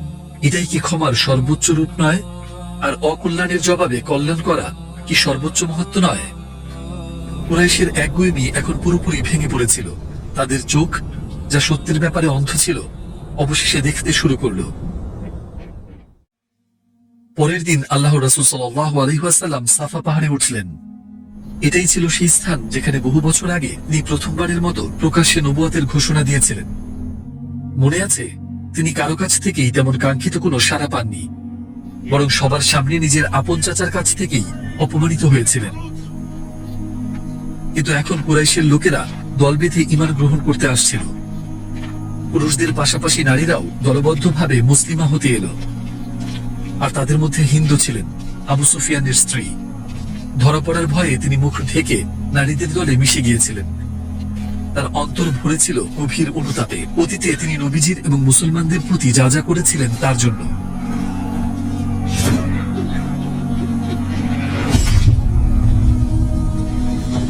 অপরাধবোধে ভারী হয়ে ওঠা তার চিন্তাগুলো তার হৃদয় ও মনকে ছিন্ন ভিন্ন করে দিচ্ছিল। তবুও তার আশা ছিল। তিনি আশা করছিলেন রহমতের নবীর দয়ার প্রতি। আল্লাহর রাসূল যখন জানতে পারলেন হিন্দ ইসলাম গ্রহণ করেছে, তিনি তার প্রতি কোনো বিদ্বেষ পোষণ করলেন না। তার অতীতের সব ভুল সত্ত্বেও তিনি তাকে ক্ষমা করলেন এবং তার বাইয়াত গ্রহণ করলেন। হিন্দ নামটি আমাদের আরেকটি নাম মনে করিয়ে দেয় ওয়াহশী। সে ছিল এক দাস যে স্বাধীনতা পেয়েছিল হামজাকে হত্যা করার বিনিময়ে, যিনি ছিলেন নবীজির অত্যন্ত প্রিয় চাচা। এমনকি সে হামজার কলিজা কেটে হিন্দের কাছে নিয়ে গিয়েছিল, আর আনন্দে হিন্দ তাকে তার সব গয়না দিয়ে দিয়েছিল। সেদিন ওয়াহশী তার তথাকথিত স্বাধীনতা পেলেও মক্কা কখনোই তাকে একজন মুক্ত মানুষ হিসেবে গ্রহণ করেনি। তাদের চোখে সে আগের মতোই থেকে গিয়েছিল। কুফরিতে ডুবে থাকা মানুষদের কাছ থেকে সে কিভাবে মর্যাদা আশা করতে পারে? আর তাদের সম্মানেই বা কি এমন আসে যায়? নিজের বিবেকের কারাগার থেকে সে কখনো মুক্ত হতে পারেনি। মক্কা বিজয় সেই বোঝাটা কেবল আরো ভারী করে তুলল। কিভাবে সে মুসলমানদের মধ্যে থাকবে নবীজি চাচাকে হত্যা করার পর? এই চিন্তাগুলো নিয়ে ওয়াহশী মক্কা ছেড়ে চলে গেল। কিন্তু পালিয়ে গিয়ে কি সত্যিই সে অতীত থেকে মুক্তি পেতে পারবে? আল্লাহর দিকে ফিরে না এসে পালিয়ে গিয়ে সে কিভাবে নিজেকে পরিবর্তন করতে পারবে? সে যেখানেই যেত তার গুনাহের ভার তাকে অনুসরণ করত। নিজের বিবেকের আঘাতে সে একেবারে ভেঙে পড়েছিল। এই সবকিছুর মাঝখানে এক অপ্রত্যাশিত সাহায্যের হাত তার দিকে এগিয়ে এলো। একটি প্রতিনিধি দল যাচ্ছে আল্লাহর রাসূলের কাছে ইসলাম গ্রহণ করতে। তিনি দূতদের কোনো ক্ষতি করেন না। তুমি তাদের সঙ্গে যাও এবং ইসলাম গ্রহণ করো। সে সেই পরামর্শ মেনে নিল, মক্কায় ফিরে এলো এবং নবীজির সামনে ইসলাম গ্রহণ করল। আশহাদু আল্লা ইলাহা ইল্লাল্লাহ ওয়া আশহাদু আন্না মুহাম্মাদার রাসূলুল্লাহ। আমাদের রবের দয়া এতই অসীম যে যারা তাওবা করে তিনি তাদের করা প্রতিটি গুনাহকে নেক আমলে পরিণত করার প্রতিশ্রুতি দেন। তিনি তাদের এই আশাও দেন যে তারা তাদের মন্দ অভ্যাসগুলোকে ভালো অভ্যাসে বদলে ফেলতে পারবে। আরও একটি আনন্দময় দৃশ্য উন্মোচিত হল আবু বকরের জন্য। ইসলামের শুরুর দিনগুলো থেকেই তিনি আকাঙ্ক্ষা করতেন তার বাবা যেন ঈমানের স্বাদ আস্বাদন করেন। তিনি তার হাত ধরলেন এবং তাকে নিয়ে এলেন আল্লাহর রাসূলের কাছে। নবীজি সম্মানবশত অস্বস্তি বোধ করলেন, কারণ এক বৃদ্ধ মানুষকে তার কাছে আনা হয়েছিল। তিনি বললেন, আপনি কেন এই বৃদ্ধ মানুষটিকে ঘরেই রাখলেন না, যাতে করে আমরাই সেখানে তার কাছে যেতে পারতাম? রাসূলুল্লাহ তার হাত বাবার বুকে রাখলেন, কোমলভাবে মালিশ করলেন এবং বললেন, হে আবু কুহাফা, ইসলাম গ্রহণ করুন। আর তারপর তিনিও মুসলমান হয়ে গেলেন। এবং আমি সাক্ষ্য দিচ্ছি যে মুহাম্মদ আল্লাহর রাসূল। কিন্তু তখনও কিছু মানুষ ছিল যারা ঈমান আনেনি। তারা সত্য থেকে পালিয়ে বেড়াচ্ছিল, হিদায়াতের আলো থেকে দূরে সরে যাচ্ছিল। চলুন আমরা ফিরে যাই বিজয়ের সেই দিনে। সেদিন মুসলিম বাহিনীকে 5টি দলে ভাগ করা হয়েছিল এবং তার একটির নেতৃত্বে ছিলেন খালিদ ইবনে ওয়ালিদ। এদিকে ইকরিমা ইবনে আবি জাহিল এবং সাফওয়ান ইবনে উমাইয়া প্রতিরোধ করার জন্য একদল যোদ্ধাকে জড়ো করেছিল। বাহিনী যখন শহরে প্রবেশ করছিল, তারা খালিদের ইউনিটের উপর আক্রমণ করল। যদিও নবীজি রক্তপাত চাননি, মুশরিকরা কিন্তু যুদ্ধের উপরই জোর দিয়েছিল। অল্প সময়ের মধ্যেই তারা 13 জন মানুষকে হারিয়ে পালিয়ে গেল। ইকরিমা পালাতে সক্ষম হলো এবং বন্দরে পৌঁছে গেল। সবকিছুর পরেও সে তখনও তার রবের কাছ থেকে পালিয়ে বেড়ানোর চেষ্টা করছিল। সে আবিসিনিয়ায় যাওয়ার জন্য একটি জাহাজে উঠে পড়ল। সে সবকিছু পেছনে ফেলে যেতে চেয়েছিল, কিন্তু তার রব তাকে ছেড়ে দিলেন না। হঠাৎ করেই সাগরে এক অপ্রত্যাশিত ঝড় শুরু হলো। বাতাস ক্রমেই তীব্র হতে লাগলো। জাহাজ ভীষণভাবে দুলতে এবং কাঁপতে শুরু করলো। তারা আশঙ্কা করলো এটি বুঝি ডুবেই যাবে। ঠিক সেই মুহূর্তে নাবিক জাহাজের লোকদের উদ্দেশ্যে চিৎকার করে বলল, নিষ্ঠাবান হও, সত্যবাদী হও। এই ঝড় থেকে একমাত্র আল্লাহই আমাদের রক্ষা করতে পারেন। তারা ডুবে যাওয়ার উপক্রম হয়েছিল। বাতাস ছিল প্রচন্ড, আর আকাশ ছিল অন্ধকার ও মলিন। জাহাজের লোকেরা আন্তরিকভাবে দোয়া করতে শুরু করলো এবং শুধু আল্লাহকেই ডাকতে লাগলো আর তার একত্বতা ঘোষণা করলো। তোমরা এভাবে দোয়া করছো কেন? আল্লাহ ছাড়া আর কেউ আমাদের সাহায্য করতে পারে না। ইকরিমা সেখানে এসেছিল এই সত্যকেই অস্বীকার করতে, কিন্তু তাদের কথাগুলো তার অন্তরকে গভীরভাবে নাড়া দিল। তাই সে দোয়া করল, হে আল্লাহ, আপনি যদি আমাকে এই বিপদ থেকে রক্ষা করেন তবে আমি মুহাম্মদের কাছে যাব এবং ইসলাম গ্রহণ করব। এর কিছুক্ষণ পর ঝড় শান্ত হয়ে গেল। পরবর্তী সময়ে ইকরিমা সেই মুহূর্তটি এভাবে বর্ণনা করেছিল। সেটাই ছিল সেই সময় যখন আমি ইসলামকে বুঝতে শুরু করি আর তার প্রতি ভালোবাসা আমার অন্তরে প্রবেশ করে। আমি জাহাজের লোকদের বললাম, আমাকে ফিরিয়ে নিয়ে চলো, আল্লাহর কসম আমি এখন মুহাম্মদের কাছেই ফিরে যাব। ইকরিমা মক্কা ছেড়ে যাওয়ার পর তার স্ত্রী উম্মে হাকিম মুসলিম হয়ে গিয়েছিলেন। তিনি আল্লাহ রাসূল সাল্লাল্লাহু আলাইহি ওয়াসাল্লামের কাছে গিয়ে তার স্বামীর জন্য ক্ষমা প্রার্থনা করলেন আর দয়ার নবী ইকরিমাকে অভয় প্রদান করলেন। উম্মে হাকিম সঙ্গে সঙ্গেই তার দাসকে নিয়ে তার স্বামীর খোঁজে বের হলেন। দীর্ঘ সফরের পর তিনি তাকে তিহামার উপকূলে খুঁজে পেলেন। একটি দাম্পত্য যা একসময় তাদের জাহান্নামের দিকে টেনে নিচ্ছিল, এখন সেটিই রূপ নেবে এমন সম্পর্কে যা তাদের জান্নাতের দিকে নিয়ে যাবে। লজ্জায় ভরা ইকরিমা বুঝতে পারছিল না সে কিভাবে মুখোমুখি হবে আল্লাহ রাসূল সাল্লাল্লাহু আলাইহি ওয়াসাল্লামের। সে বারবার ভাবছিল ইসলামের বিরুদ্ধে যা কিছু করেছে সেসব নিয়ে কিভাবে তাকে ক্ষমা করা হবে। আর তার উপরও সে ছিল আবু সাহেলের ছেলে। তার মন ভরেছিল নানা ভাবনায়। যখন তার স্ত্রী তাকে জানালেন যে নবীজি সাল্লাল্লাহু আলাইহি ওয়াসাল্লাম তাকে নিরাপত্তা দিয়েছেন, সে বিস্মিত হয়ে গেল আর তার অন্তর প্রশান্তি অনুভব করল। কয়েকদিনের সফরের পর তারা মক্কার কাছে এসে পৌঁছালো। আল্লাহ রাসূল সাল্লাল্লাহু আলাইহি ওয়াসাল্লাম আশঙ্কা করছিলেন কিছু লোক হয়তো ইকরিমার অনুভূতিতে আঘাত করতে পারে। তাই তিনি তার সাহাবীদের বললেন, ইকরিমা তোমাদের কাছে আসছে একজন মুমিন এবং একজন মুহাজির হিসেবে। তার বাবার সম্পর্কে খারাপ কিছু বলো না, কারণ মৃতদের সম্পর্কে খারাপ কথা বলা জীবিতদের কষ্ট দেয়, কিন্তু তা মৃতদের কাছে পৌঁছায় না। রাসূলুল্লাহ সাল্লাল্লাহু আলাইহি ওয়াসাল্লাম তাদেরকে দেখে আনন্দে সঙ্গে সঙ্গে উঠে দাঁড়ালেন এবং তাদের দিকে এগিয়ে গেলেন। তারপর তিনি ইকরিমাকে আলিঙ্গন করে বললেন, স্বাগতম হে মুহাজির অশ্বারোহী। ইকরিমা এমন উষ্ণ অভ্যর্থনা একেবারেই আশা করেনি, তবুও সে লজ্জিত ছিল এবং মাথা নিচু করে রেখেছিল। তারপর তারা বসে কথা বলতে শুরু করলো। অবশেষে ইকরিমা শাহাদা পাঠ করলো এবং মুসলমান হয়ে গেল। আশহাদু আন্না মুহাম্মাদার রাসূলুল্লাহ। তার অতীত জীবন গুনাহে পরিপূর্ণ ছিল এবং সে শিরকের অন্ধকারে ডুবেছিল। সে চেয়েছিল অবশেষে তার অন্তর প্রশান্তি খুঁজে পাক। তিনি বললেন, হে আল্লাহর রাসূল, আমি আপনার কাছে আমার মাগফিরাতের জন্য দোয়া চাই। আমি আপনার প্রতি যে শত্রুতা দেখিয়েছি, আপনার বিরুদ্ধে নেওয়া প্রতিটি পদক্ষেপের জন্য, আমি যেসব অবস্থানে আপনার বিরোধিতা করেছি এবং আপনার সামনে বা আড়ালে যে প্রতিটি কথা বলেছি তার জন্য। আল্লাহর রাসূল হাত তুললেন এবং আল্লাহর কাছে তার ক্ষমা প্রার্থনা করলেন। ইকরিমার আত্মার উপরের ভারী বোঝা অবশেষে নেমে গেল। তারপর তিনি নবীজির কাছে এই অঙ্গীকার করলেন, হে আল্লাহর রাসূল, আল্লাহর কসম আমি দ্বিগুণ সম্পদ ব্যয় করব আল্লাহর পথে যতটা আমি মানুষকে তার পথ থেকে ফিরিয়ে দিতে ব্যয় করেছিলাম। আর আমি দ্বিগুণ যুদ্ধ করব আল্লাহর পথে যতটুকু আমি লড়েছিলাম মানুষকে তার পথ থেকে ফিরিয়ে দিতে। এভাবেই আল্লাহর রাসূলের আরেকটি স্বপ্ন পূর্ণ হলো। নবীজি একটি স্বপ্ন দেখেছিলেন যার অর্থ তিনি বুঝতে পারেননি। তিনি নিজেকে জান্নাতে দেখলেন আর সেখানে একটি সুন্দর বৃক্ষ ছিল যা তাকে মুগ্ধ করেছিল। তিনি জিজ্ঞেস করলেন, এটি কার? উত্তরটি ছিল সম্পূর্ণ অপ্রত্যাশিত, এটি আবু জাহেলের। তিনি মনে মনে বললেন, আল্লাহর কসম সে কখনোই জান্নাতে প্রবেশ করবে না। কিন্তু আমাদের মতো এমন অর্থহীন স্বপ্ন নবীগণ দেখেন না। আর সেদিন এই স্বপ্নের অর্থ স্পষ্ট হয়ে গেল। সেই বৃক্ষটি ছিল আবু জাহেলের ছেলে ইকরিমা। আল্লাহ রাসূল সাল্লাল্লাহু আলাইহি ওয়াসাল্লাম নিরাপত্তা দিয়েছিলেন কুরাইশের বিশিষ্ট ব্যক্তিদেরও, যেমন সাফওয়ান ইবনে উমাইয়া ও সোহেল ইবনে আমরকে। আর তারাও মুসলিম হয়েছিলেন এবং জীবনের অবশিষ্ট সময় ব্যয় করেছিলেন ইসলামের পথে। আল্লাহ তাদের সবার প্রতি সন্তুষ্ট থাকুন। শহরে ছিল অপরিসীম আনন্দ। মক্কার মানুষ ঈমানের মাধুর্য অনুভব করছিল, যে জিনিসটি তারা সারা জীবন খুঁজেছে কিন্তু এর আগে তা কখনো খুঁজে পায়নি। এই আধ্যাত্মিক পরিবেশে এক বেদুইন আল্লাহর রাসূলের কাছে এলো। উত্তেজনায় সে কাঁপছিল। রাসূলুল্লাহ তার অবস্থা লক্ষ্য করলেন এবং তাকে বললেন, শান্ত হও, আমি কোনো রাজা নই। আমি তো শুধু এমন এক নারীর সন্তান যিনি শুকনো গোশত খেতেন। সেই দিনটি ছিল বিনয়, মমতা ও বিশ্বস্ততার উদাহরণে ভরপুর। একজন মানুষ বিনয়ী হতে পারে, কিন্তু বিজয়ের শিখরে দাঁড়িয়ে বিনয় দেখানো তা এক ভিন্ন বিষয়। একজন মানুষ দয়ালু ও ক্ষমাশীল হতে পারে, কিন্তু ক্ষমতার চূড়ায় থেকেও এই গুণগুলো দেখানো তা একেবারেই ভিন্ন মাত্রার। মক্কা এবং সমগ্র বিশ্বের জন্য একেবারে নতুন এক যুগের সূচনা হয়েছিল। আল্লাহ তার আলো পূর্ণ করছিলেন। তবে মদিনার মুসলমানরা উদ্বিগ্ন হয়ে উঠতে লাগলেন। তারা একে অন্যকে জিজ্ঞেস করছিলেন, আল্লাহ তার রাসূলকে তার নিজ জন্মভূমির বিজয় দান করেছেন, এখন কি নবীজি ও তার সাহাবীগণ মক্কাতেই থেকে যাবেন নাকি আমাদের সঙ্গে ফিরে যাবেন? তারা এ বিষয়ে গভীরভাবে কৌতূহলী ছিলেন, কিন্তু তখনও এর উত্তর তাদের জানা ছিল না। আল্লাহ রাসূল তাদের উদ্বেগ বুঝতে পারলেন এবং আনসারদের জিজ্ঞেস করলেন তারা কি নিয়ে কথা বলছে। তারা বললেন, তেমন কিছু না হে আল্লাহর রাসূল।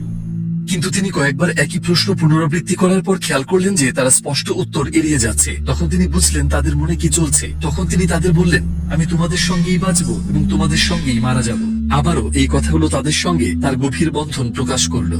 চোখে কান্না নিয়ে আনসাররা তার চারপাশে জড়ো হয়ে বললেন, আল্লাহর কসম, আমরা এই কথাগুলো বলেছিলাম শুধু আল্লাহ ও তার রাসূলকে ভালোবাসার কারণে, এর বাইরে আর কোনো কারণ নেই।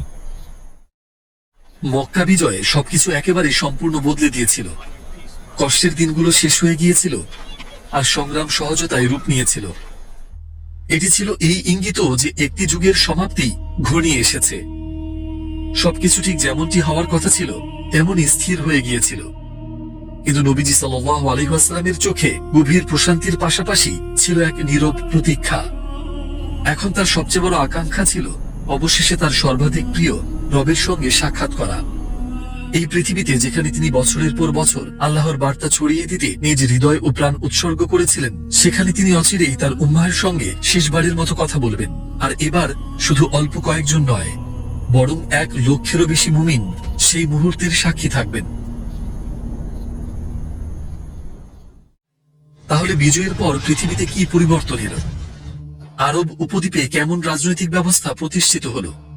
নবীজি সাল্লাল্লাহু আলাইহি ওয়াসাল্লামের শেষ দিনগুলোতে কি ঘটেছিল? কি কি আবেগঘন মুহূর্ত ঘটেছিল? আর দয়ার নবী যখন তার শেষ নিঃশ্বাস ত্যাগ করবেন তখন তিনি তার উম্মাহের জন্য কি রেখে গেলেন? এই প্রতিটি প্রশ্নের উত্তর এবং সূরা আল নাসরের মহান সুসংবাদের পূর্ণ বাস্তবায়ন সবকিছুই থাকবে আমাদের ধারাবাহিকের শেষ পর্বে। সেই পর্যন্ত ভালো থাকুন।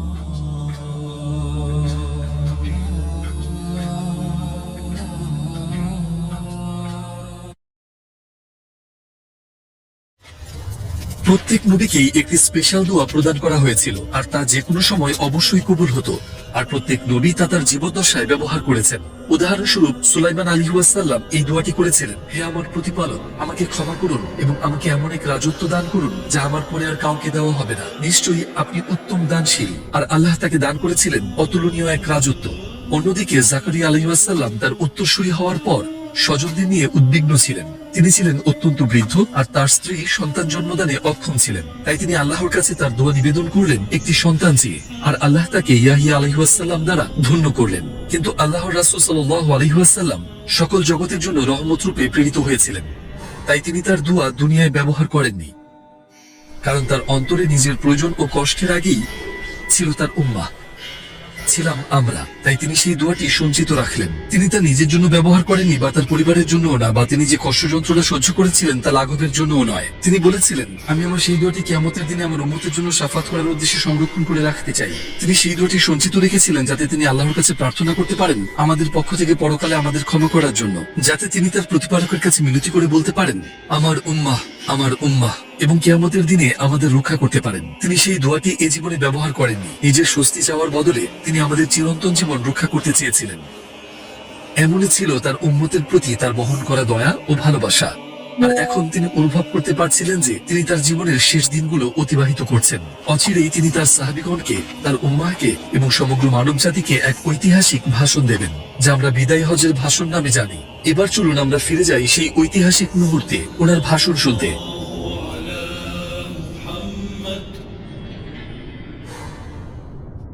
এই ভিডিও সিরিজটি নির্ভরযোগ্য শত শত বিশ্বস্ত ইসলামিক উৎসের উপর ভিত্তি করে তৈরি করা হয়েছে। সমস্ত এআই দৃশ্য প্রস্তুত করা হয়েছে যোগ্য মুসলিম আলেমদের পরামর্শক্রমে এবং তা সম্পূর্ণ ইসলামিক নির্দেশনার সঙ্গে সামঞ্জস্যপূর্ণ। ইসলামের 5টি স্তম্ভের একটি হলো হজ। ফরজ করা হয়েছিল হিজরতের 9ম বছরে, আর 10ম বছরে নবী সাল্লাল্লাহু আলাইহি ওয়াসাল্লাম হজের প্রস্তুতি শুরু করলেন এবং তিনি মদিনার মুসলিমদের ও আশপাশের গোত্রগুলোকে প্রস্তুত হতে বললেন। হাজার হাজার মুসলিম মদিনায় সমবেত হলো যাত্রার জন্য প্রস্তুত হয়ে। তারা অত্যন্ত আনন্দিত ছিলেন, কারণ তারা তাদের প্রথম হজ আদায় করতে যাচ্ছিলেন রাসূলুল্লাহ সাল্লাল্লাহু আলাইহি ওয়াসাল্লামের সঙ্গে একত্রে। কিন্তু তাদের কোনো ধারণাই ছিল না যে এটি হবে নবী সাল্লাল্লাহু আলাইহি ওয়াসাল্লামের শেষ হজ। জিলকদ মাসের 25 তারিখে 40,000 মানুষের এক কাফেলা নিয়ে যোহরের সালাত আদায় করে তারপর রওনা হলো রাসূলুল্লাহর নেতৃত্বে। হজ শুরু করার আগে তিনি এই দোয়াটি করেছিলেন, হে আল্লাহ, আমাকে এমন এক হজ দান করুন যাতে কোনো চাকচিক্য না থাকে এবং কোনো খ্যাতি অর্জনের ইচ্ছাও না থাকে। তারা কুরবানির জন্য সঙ্গে এনেছিলেন 100টি উট। প্রায় 10 দিন সফরের পর তারা মক্কায় পৌঁছালেন জিলহজ মাসের 4 তারিখে।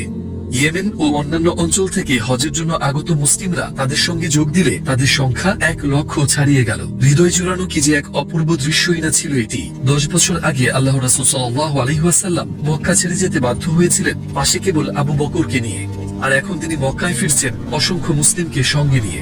এটি ছিল এমন এক বিজয় যা কোনো যুদ্ধ, কোনো তরবারি কখনো অর্জন করতে পারত না। এটি কোনো তরবারির বিষয় ছিল না, এটি ছিল মানুষের হৃদয় জয় করা এক অনন্য ব্যাপার। আল্লাহর রাসূল ছিলেন প্রশান্ত, তিনি তার হজের দায়িত্ব পালনে প্রস্তুত ছিলেন। জিলহজ মাসের 8 তারিখে তিনি মিনায় গেলেন, আর 9 তারিখে তিনি আরাফাতে গেলেন। সেদিন বিকেলে আরাফাতের উপত্যকার মাঝখানে তিনি তার বিদায়ী ভাষণ প্রদান করলেন। তিনি শুরুটা করেছিলেন এইভাবে, হে মানব। লক্ষ্য করুন, তিনি বলেননি হে মুসলিমগণ, কারণ এই আহ্বান শুধু তাদের জন্য ছিল না যারা সেদিন আরাফাতে উপস্থিত ছিলেন, এটি ছিল প্রত্যেক মানুষের জন্য যারা কিয়ামত পর্যন্ত আসবে। নারী ও পুরুষ, তরুণ ও বৃদ্ধ, তিনি 1 লক্ষেরও বেশি মানুষের উদ্দেশ্যে বলছিলেন এবং তাদের মাধ্যমে আসন্ন প্রতিটি প্রজন্মের উদ্দেশ্যে। তিনি তার ভাষণ শুরু করেন এই কথাগুলো দিয়ে, সমস্ত প্রশংসা এবং কৃতজ্ঞতা আল্লাহর জন্য, আমরা তার প্রশংসা করি এবং তারই সাহায্য চাই।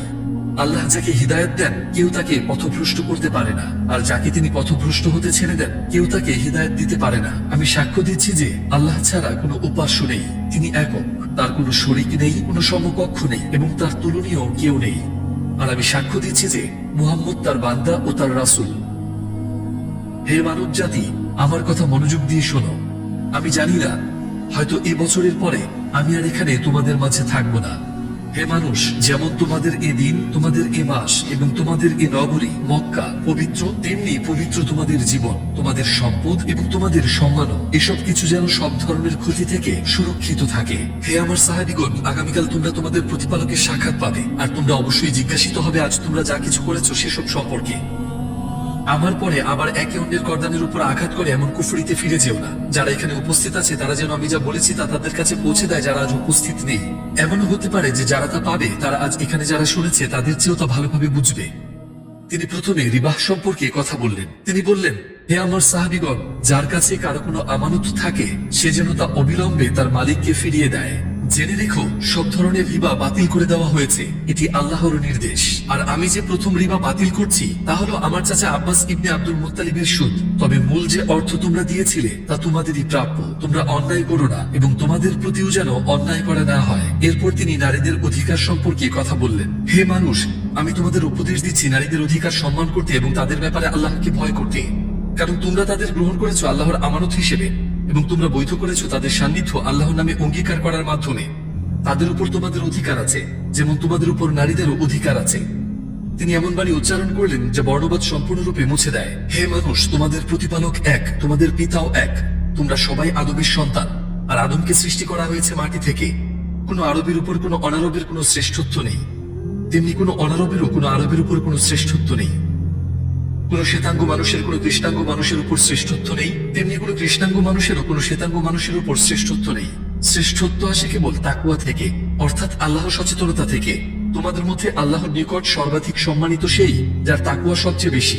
তিনি সেই বিষয়গুলো নিয়েই বলছিলেন যেগুলো নিয়ে মানবতা সংগ্রাম করবে আগামীতে বহু শতাব্দী ধরে, এবং দিচ্ছিলেন সেসব সমাধান যার জন্য বিশ্ব ছিল মরিয়া। এরপর তিনি আমাদের কাছে একটি বিশ্বাস রেখে গেলেন। আল্লাহর রাসূল বলেন, হে মুমিনগণ, আমি তোমাদের কাছে 2টি জিনিস রেখে যাচ্ছি। যতদিন তোমরা এগুলোকে দৃঢ়ভাবে ধারণ করবে ততদিন কখনো পথভ্রষ্ট হবে না। এ 2টি হলো আল্লাহর কিতাব আল কুরআন এবং তার নবীর সুন্নাহ, নবীর আদর্শ। সবশেষে তিনি তার সাহাবীগণকে একটি প্রশ্ন করলেন, হে মানুষ, তোমাদেরকে আমার সম্পর্কে জিজ্ঞেস করা হবে, তখন তোমরা কি বলবে? আমরা সাক্ষ্য দিচ্ছি যে আপনি বার্তা পৌঁছে দিয়েছেন, আপনার দায়িত্ব পালন করেছেন এবং আমাদের উপদেশ দিয়েছেন। এ কথা শোনার পর রাসূলুল্লাহ সাল্লাল্লাহু আলাইহি ওয়াসাল্লাম আকাশের দিকে তার তর্জনী উঁচু করে বললেন, হে আল্লাহ, সাক্ষী থাকুন, হে আল্লাহ, সাক্ষী থাকুন, হে আল্লাহ, সাক্ষী থাকুন। 14 শতাব্দী পরেও যদি আমাদের সাক্ষ্য কবুল হয়, তবে আমরাও সাক্ষ্য দিচ্ছি যে আপনি আপনার দায়িত্ব পালন করেছেন, হে আল্লাহর রাসূল।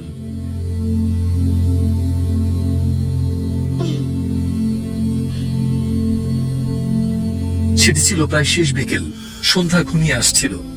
রাসূলুল্লাহ সাল্লাল্লাহু আলাইহি ওয়াসাল্লাম তার উটনী কাসওয়ার পিঠে ছিলেন। হঠাৎ তার চেহারার অবস্থা বদলে গেল এবং কপাল বেয়ে ঘামের ফোঁটা গড়িয়ে পড়তে লাগলো। সাহাবীগণ বুঝতে পারলেন যে তার উপর ওহী নাজিল হচ্ছে।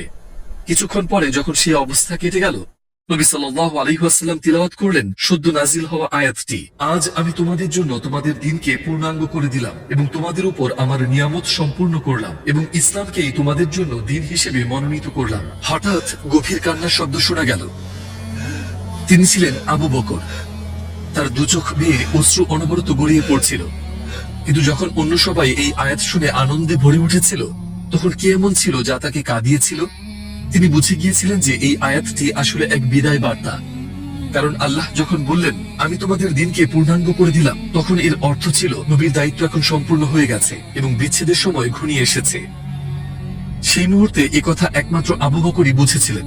সম্ভবত আল্লাহ তাকে এই ভারী বিদায়ের জন্য আগেভাগেই প্রস্তুত করছিলেন। কারণ রাসূলুল্লাহর ইন্তেকাল সাহাবীদের অন্তরকে গভীরভাবে কাঁপিয়ে দেবে। যখন তা ঘটবে, তখন কাউকে দৃঢ়ভাবে দাঁড়াতে হবে, সবাইকে শান্ত করতে হবে এবং পথ দেখাতে হবে। আর সত্যি সেদিন আবু বকর পর্বতের মতো অটল থেকেছিলেন। মক্কা বিজয়ের পর 2 বছর কেটে গিয়েছিল। তাহলে ওই 2 বছরে কি ঘটেছিল? চলুন সংক্ষেপে তা দেখে নিই। আরব উপদ্বীপের হৃদয়স্থল হিসেবে মক্কা পরিণত হয়েছিল তাওহীদের কেন্দ্রে, অর্থাৎ আল্লাহর একত্বের কেন্দ্রে। আর এই বিশাল পরিবর্তন অন্য গোত্রগুলোর জন্য ইসলাম গ্রহণের দুয়ার উন্মুক্ত করে দিল। আর মুহাম্মদ আল্লাহর রাসূল। আর এর সঙ্গেই শুরু হয় সেই বছর যা সানাতুল উফুদ নামে পরিচিত।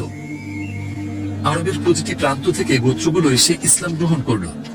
ইয়েমেনের বিভিন্ন অঞ্চল থেকে মানুষ, সুলাইম, মুসাইনা, জুহাইনা গোত্রের লোকেরা, হাওয়াজিন, এমনকি তাইফের লোকেরাও এসে মুসলিম হয়ে গেল। তাইফবাসীর জন্য নবীর করা দুয়ার কথা কি আপনার মনে আছে? সেই প্রার্থনার জবাব এখন দেওয়া হচ্ছিল।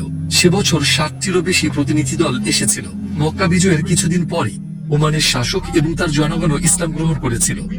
আরেকজন নেতা যিনি মুসলিম হয়েছিলেন, তিনি ছিলেন বাহরাইনের শাসক।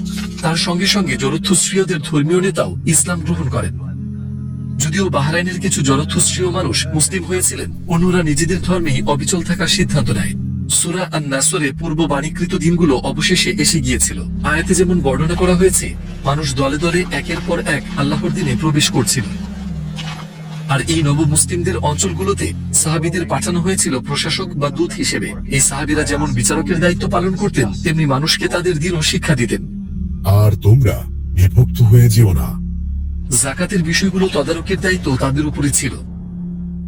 মনে আছে যখন মদিনায় রাষ্ট্রের ভিত্তি নির্মিত হচ্ছিল, তখন আল্লাহর রাসূল 3টি বিষয়ের বিরুদ্ধে সংগ্রাম করেছিলেন: অজ্ঞতা, দারিদ্রতা আর সংঘাত। এই প্রশাসকরা কার্যত সেই একই সংগ্রামকে বাস্তবে রূপ দিচ্ছিলেন। তারা মানুষকে দ্বীন শিখতে সাহায্য করতেন। আর যেহেতু ইসলাম শুধু ইবাদত নিয়েই নয়, বরং জীবনের প্রতিটি ক্ষেত্রে দিক নির্দেশনা দেয়, তাই তারা প্রকৃতপক্ষে অজ্ঞতার বিরুদ্ধেই লড়ছিলেন।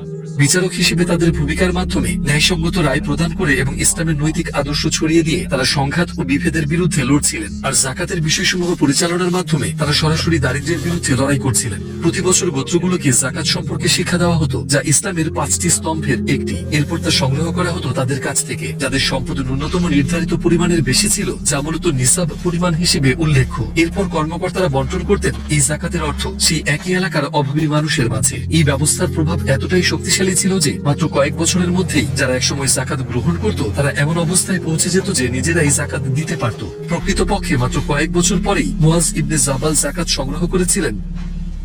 কিন্তু ইয়ামানে তিনি একজন অভাবী মানুষ খুঁজে না পাওয়ায় তাকে যাকাতের অর্থ পাঠাতে হয়েছিল খিলাফতের মূল কেন্দ্রে, যাতে তা অন্যত্র বন্টন করা যায়। একবার কল্পনা করুন, আপনি সাদাকা দিতে গেলেন, অথচ আপনার পুরো শহরে একজনও অভাবী নেই। এটা কেমন যেন স্বপ্নের মতো একটা ব্যাপার, তাই না? ইসলাম এমনই এক ব্যবস্থার প্রতিশ্রুতি দেয়। নবী সাল্লাল্লাহু আলাইহি ওয়াসাল্লামের যুগে এবং 4 খলিফার আমলে মুসলিমদের কাছে যাকাত ছাড়া আর কোনো কর চাওয়া হতো না। আর কোনো মুসলিম যদি যাকাত দিতে সক্ষম না হতো, তবে তার কাছ থেকে কিছুই নেওয়া হতো না। কিন্তু ইহুদি, খ্রিস্টান এবং জরথুস্ট্রীয় সম্প্রদায়ের কাছ থেকে জিজিয়া নামে একটি কর গ্রহণ করা হতো। এই করের বিনিময়ে তাদের যুদ্ধের সময় সৈন্যদলে যোগ দিতে হতো না। তাদের জীবন ও সম্পদ সুরক্ষিত থাকত এবং কোনো বৈষম্য ছাড়াই তারা ভোগ করতে পারত রাষ্ট্রের সেবাসমূহের সুবিধা। এমনকি তার খিলাফতের সময় আলী রাদিয়াল্লাহু আনহু একজন খ্রিস্টান ব্যক্তির সঙ্গে আদালতে সমান মর্যাদায় বিবেচিত হয়েছিলেন, যদিও তিনি ছিলেন রাষ্ট্রপ্রধান। আর সেই খ্রিস্টান ব্যক্তির প্রতি কোনো ধরনের অন্যায় করা হয়নি। তবে আপনি কখনোই দেখতে পাবেন না এ ধরনের ন্যায় বিচার অন্য রাষ্ট্রগুলোতে, যেমন বাইজেন্টাইন বা সাসানীয়দের মধ্যে। আর ধার্য করা জিজিয়া এত বেশি ছিল না যে তা মানুষকে কঠিন অবস্থায় ফেলে দিত, বরং বাইজেন্টাইন ও সাসানীয় শাসনের অধীনে বসবাসকারীরা বহু বছর ধরে দিতে বাধ্য হয়েছিল ভারী কর।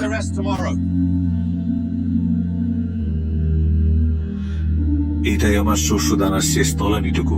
আমার সন্তানরা অনাহারে, আর তোমাদের শস্য ভান্ডার উপচে পড়ছে।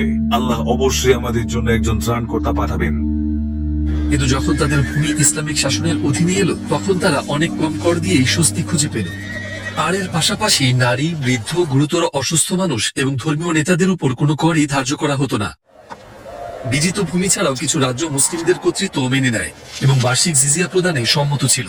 উদাহরণস্বরূপ তাবুক অভিযানের সময় কিন্দাহর রাজা, আইলার শাসক এবং জারবা ও আজরুহুর জনগণকে ইসলামের দিকে আহ্বান জানানো হয়েছিল, কিন্তু তারা তা গ্রহণ করেনি। তাই প্রতি বছর জিজিয়া দেওয়ার বিনিময়ে তাদের সঙ্গে শান্তি চুক্তি সম্পাদিত হয়। আল্লাহর রাসূলের নির্দেশে এখন থেকে তোমরা জিজিয়া প্রদান করবে। সেই সময় রাষ্ট্রের ব্যয়ভার তিনভাবে নির্বাহ করা হতো: জিজিয়া, যুদ্ধলব্ধ সম্পদ এবং দাতব্য প্রতিষ্ঠানের আয় ওয়াকফের সম্পদ থেকে। এভাবেই মক্কা বিজয়ের মাত্র 2 বছরের মধ্যেই দৃঢ় নিরাপত্তা ও নিয়ন্ত্রণ প্রতিষ্ঠিত হয়ে গিয়েছিল। এখন একটি সুসংহত ব্যবস্থা প্রতিষ্ঠিত ছিল। অন্যদিকে নবী সাল্লাল্লাহু আলাইহি ওয়াসাল্লামের নির্দেশে সারা অঞ্চল জুড়ে মূর্তি এবং মূর্তির উপাসনালয় ধ্বংস করা হয়। আরবি মূর্তি পূজা সম্পূর্ণরূপে নির্মূল হয়ে গিয়েছিল। এইসব বিরাট পরিবর্তন ঘটেছিল মাত্র 23 বছরের মধ্যে। জাহিলিয়াতের যুগের মতো একটা সমাজে, যেখানে এমন রূপান্তর প্রায় অসম্ভব বলেই মনে হতো। আল্লাহর ইচ্ছায় আল্লাহ রাসূল সাল্লাল্লাহু আলাইহি ওয়াসাল্লাম কয়লাকে হিরোকে পরিণত করেছিলেন। আর তিনি যে সাহাবীদের গড়ে তুলেছিলেন, তারা ছিলেন এমন মানুষ যারা হয়ে উঠবেন শিক্ষক এবং বিশ্ববাসীর জন্য আদর্শ প্রত্যেকটি ক্ষেত্রেই।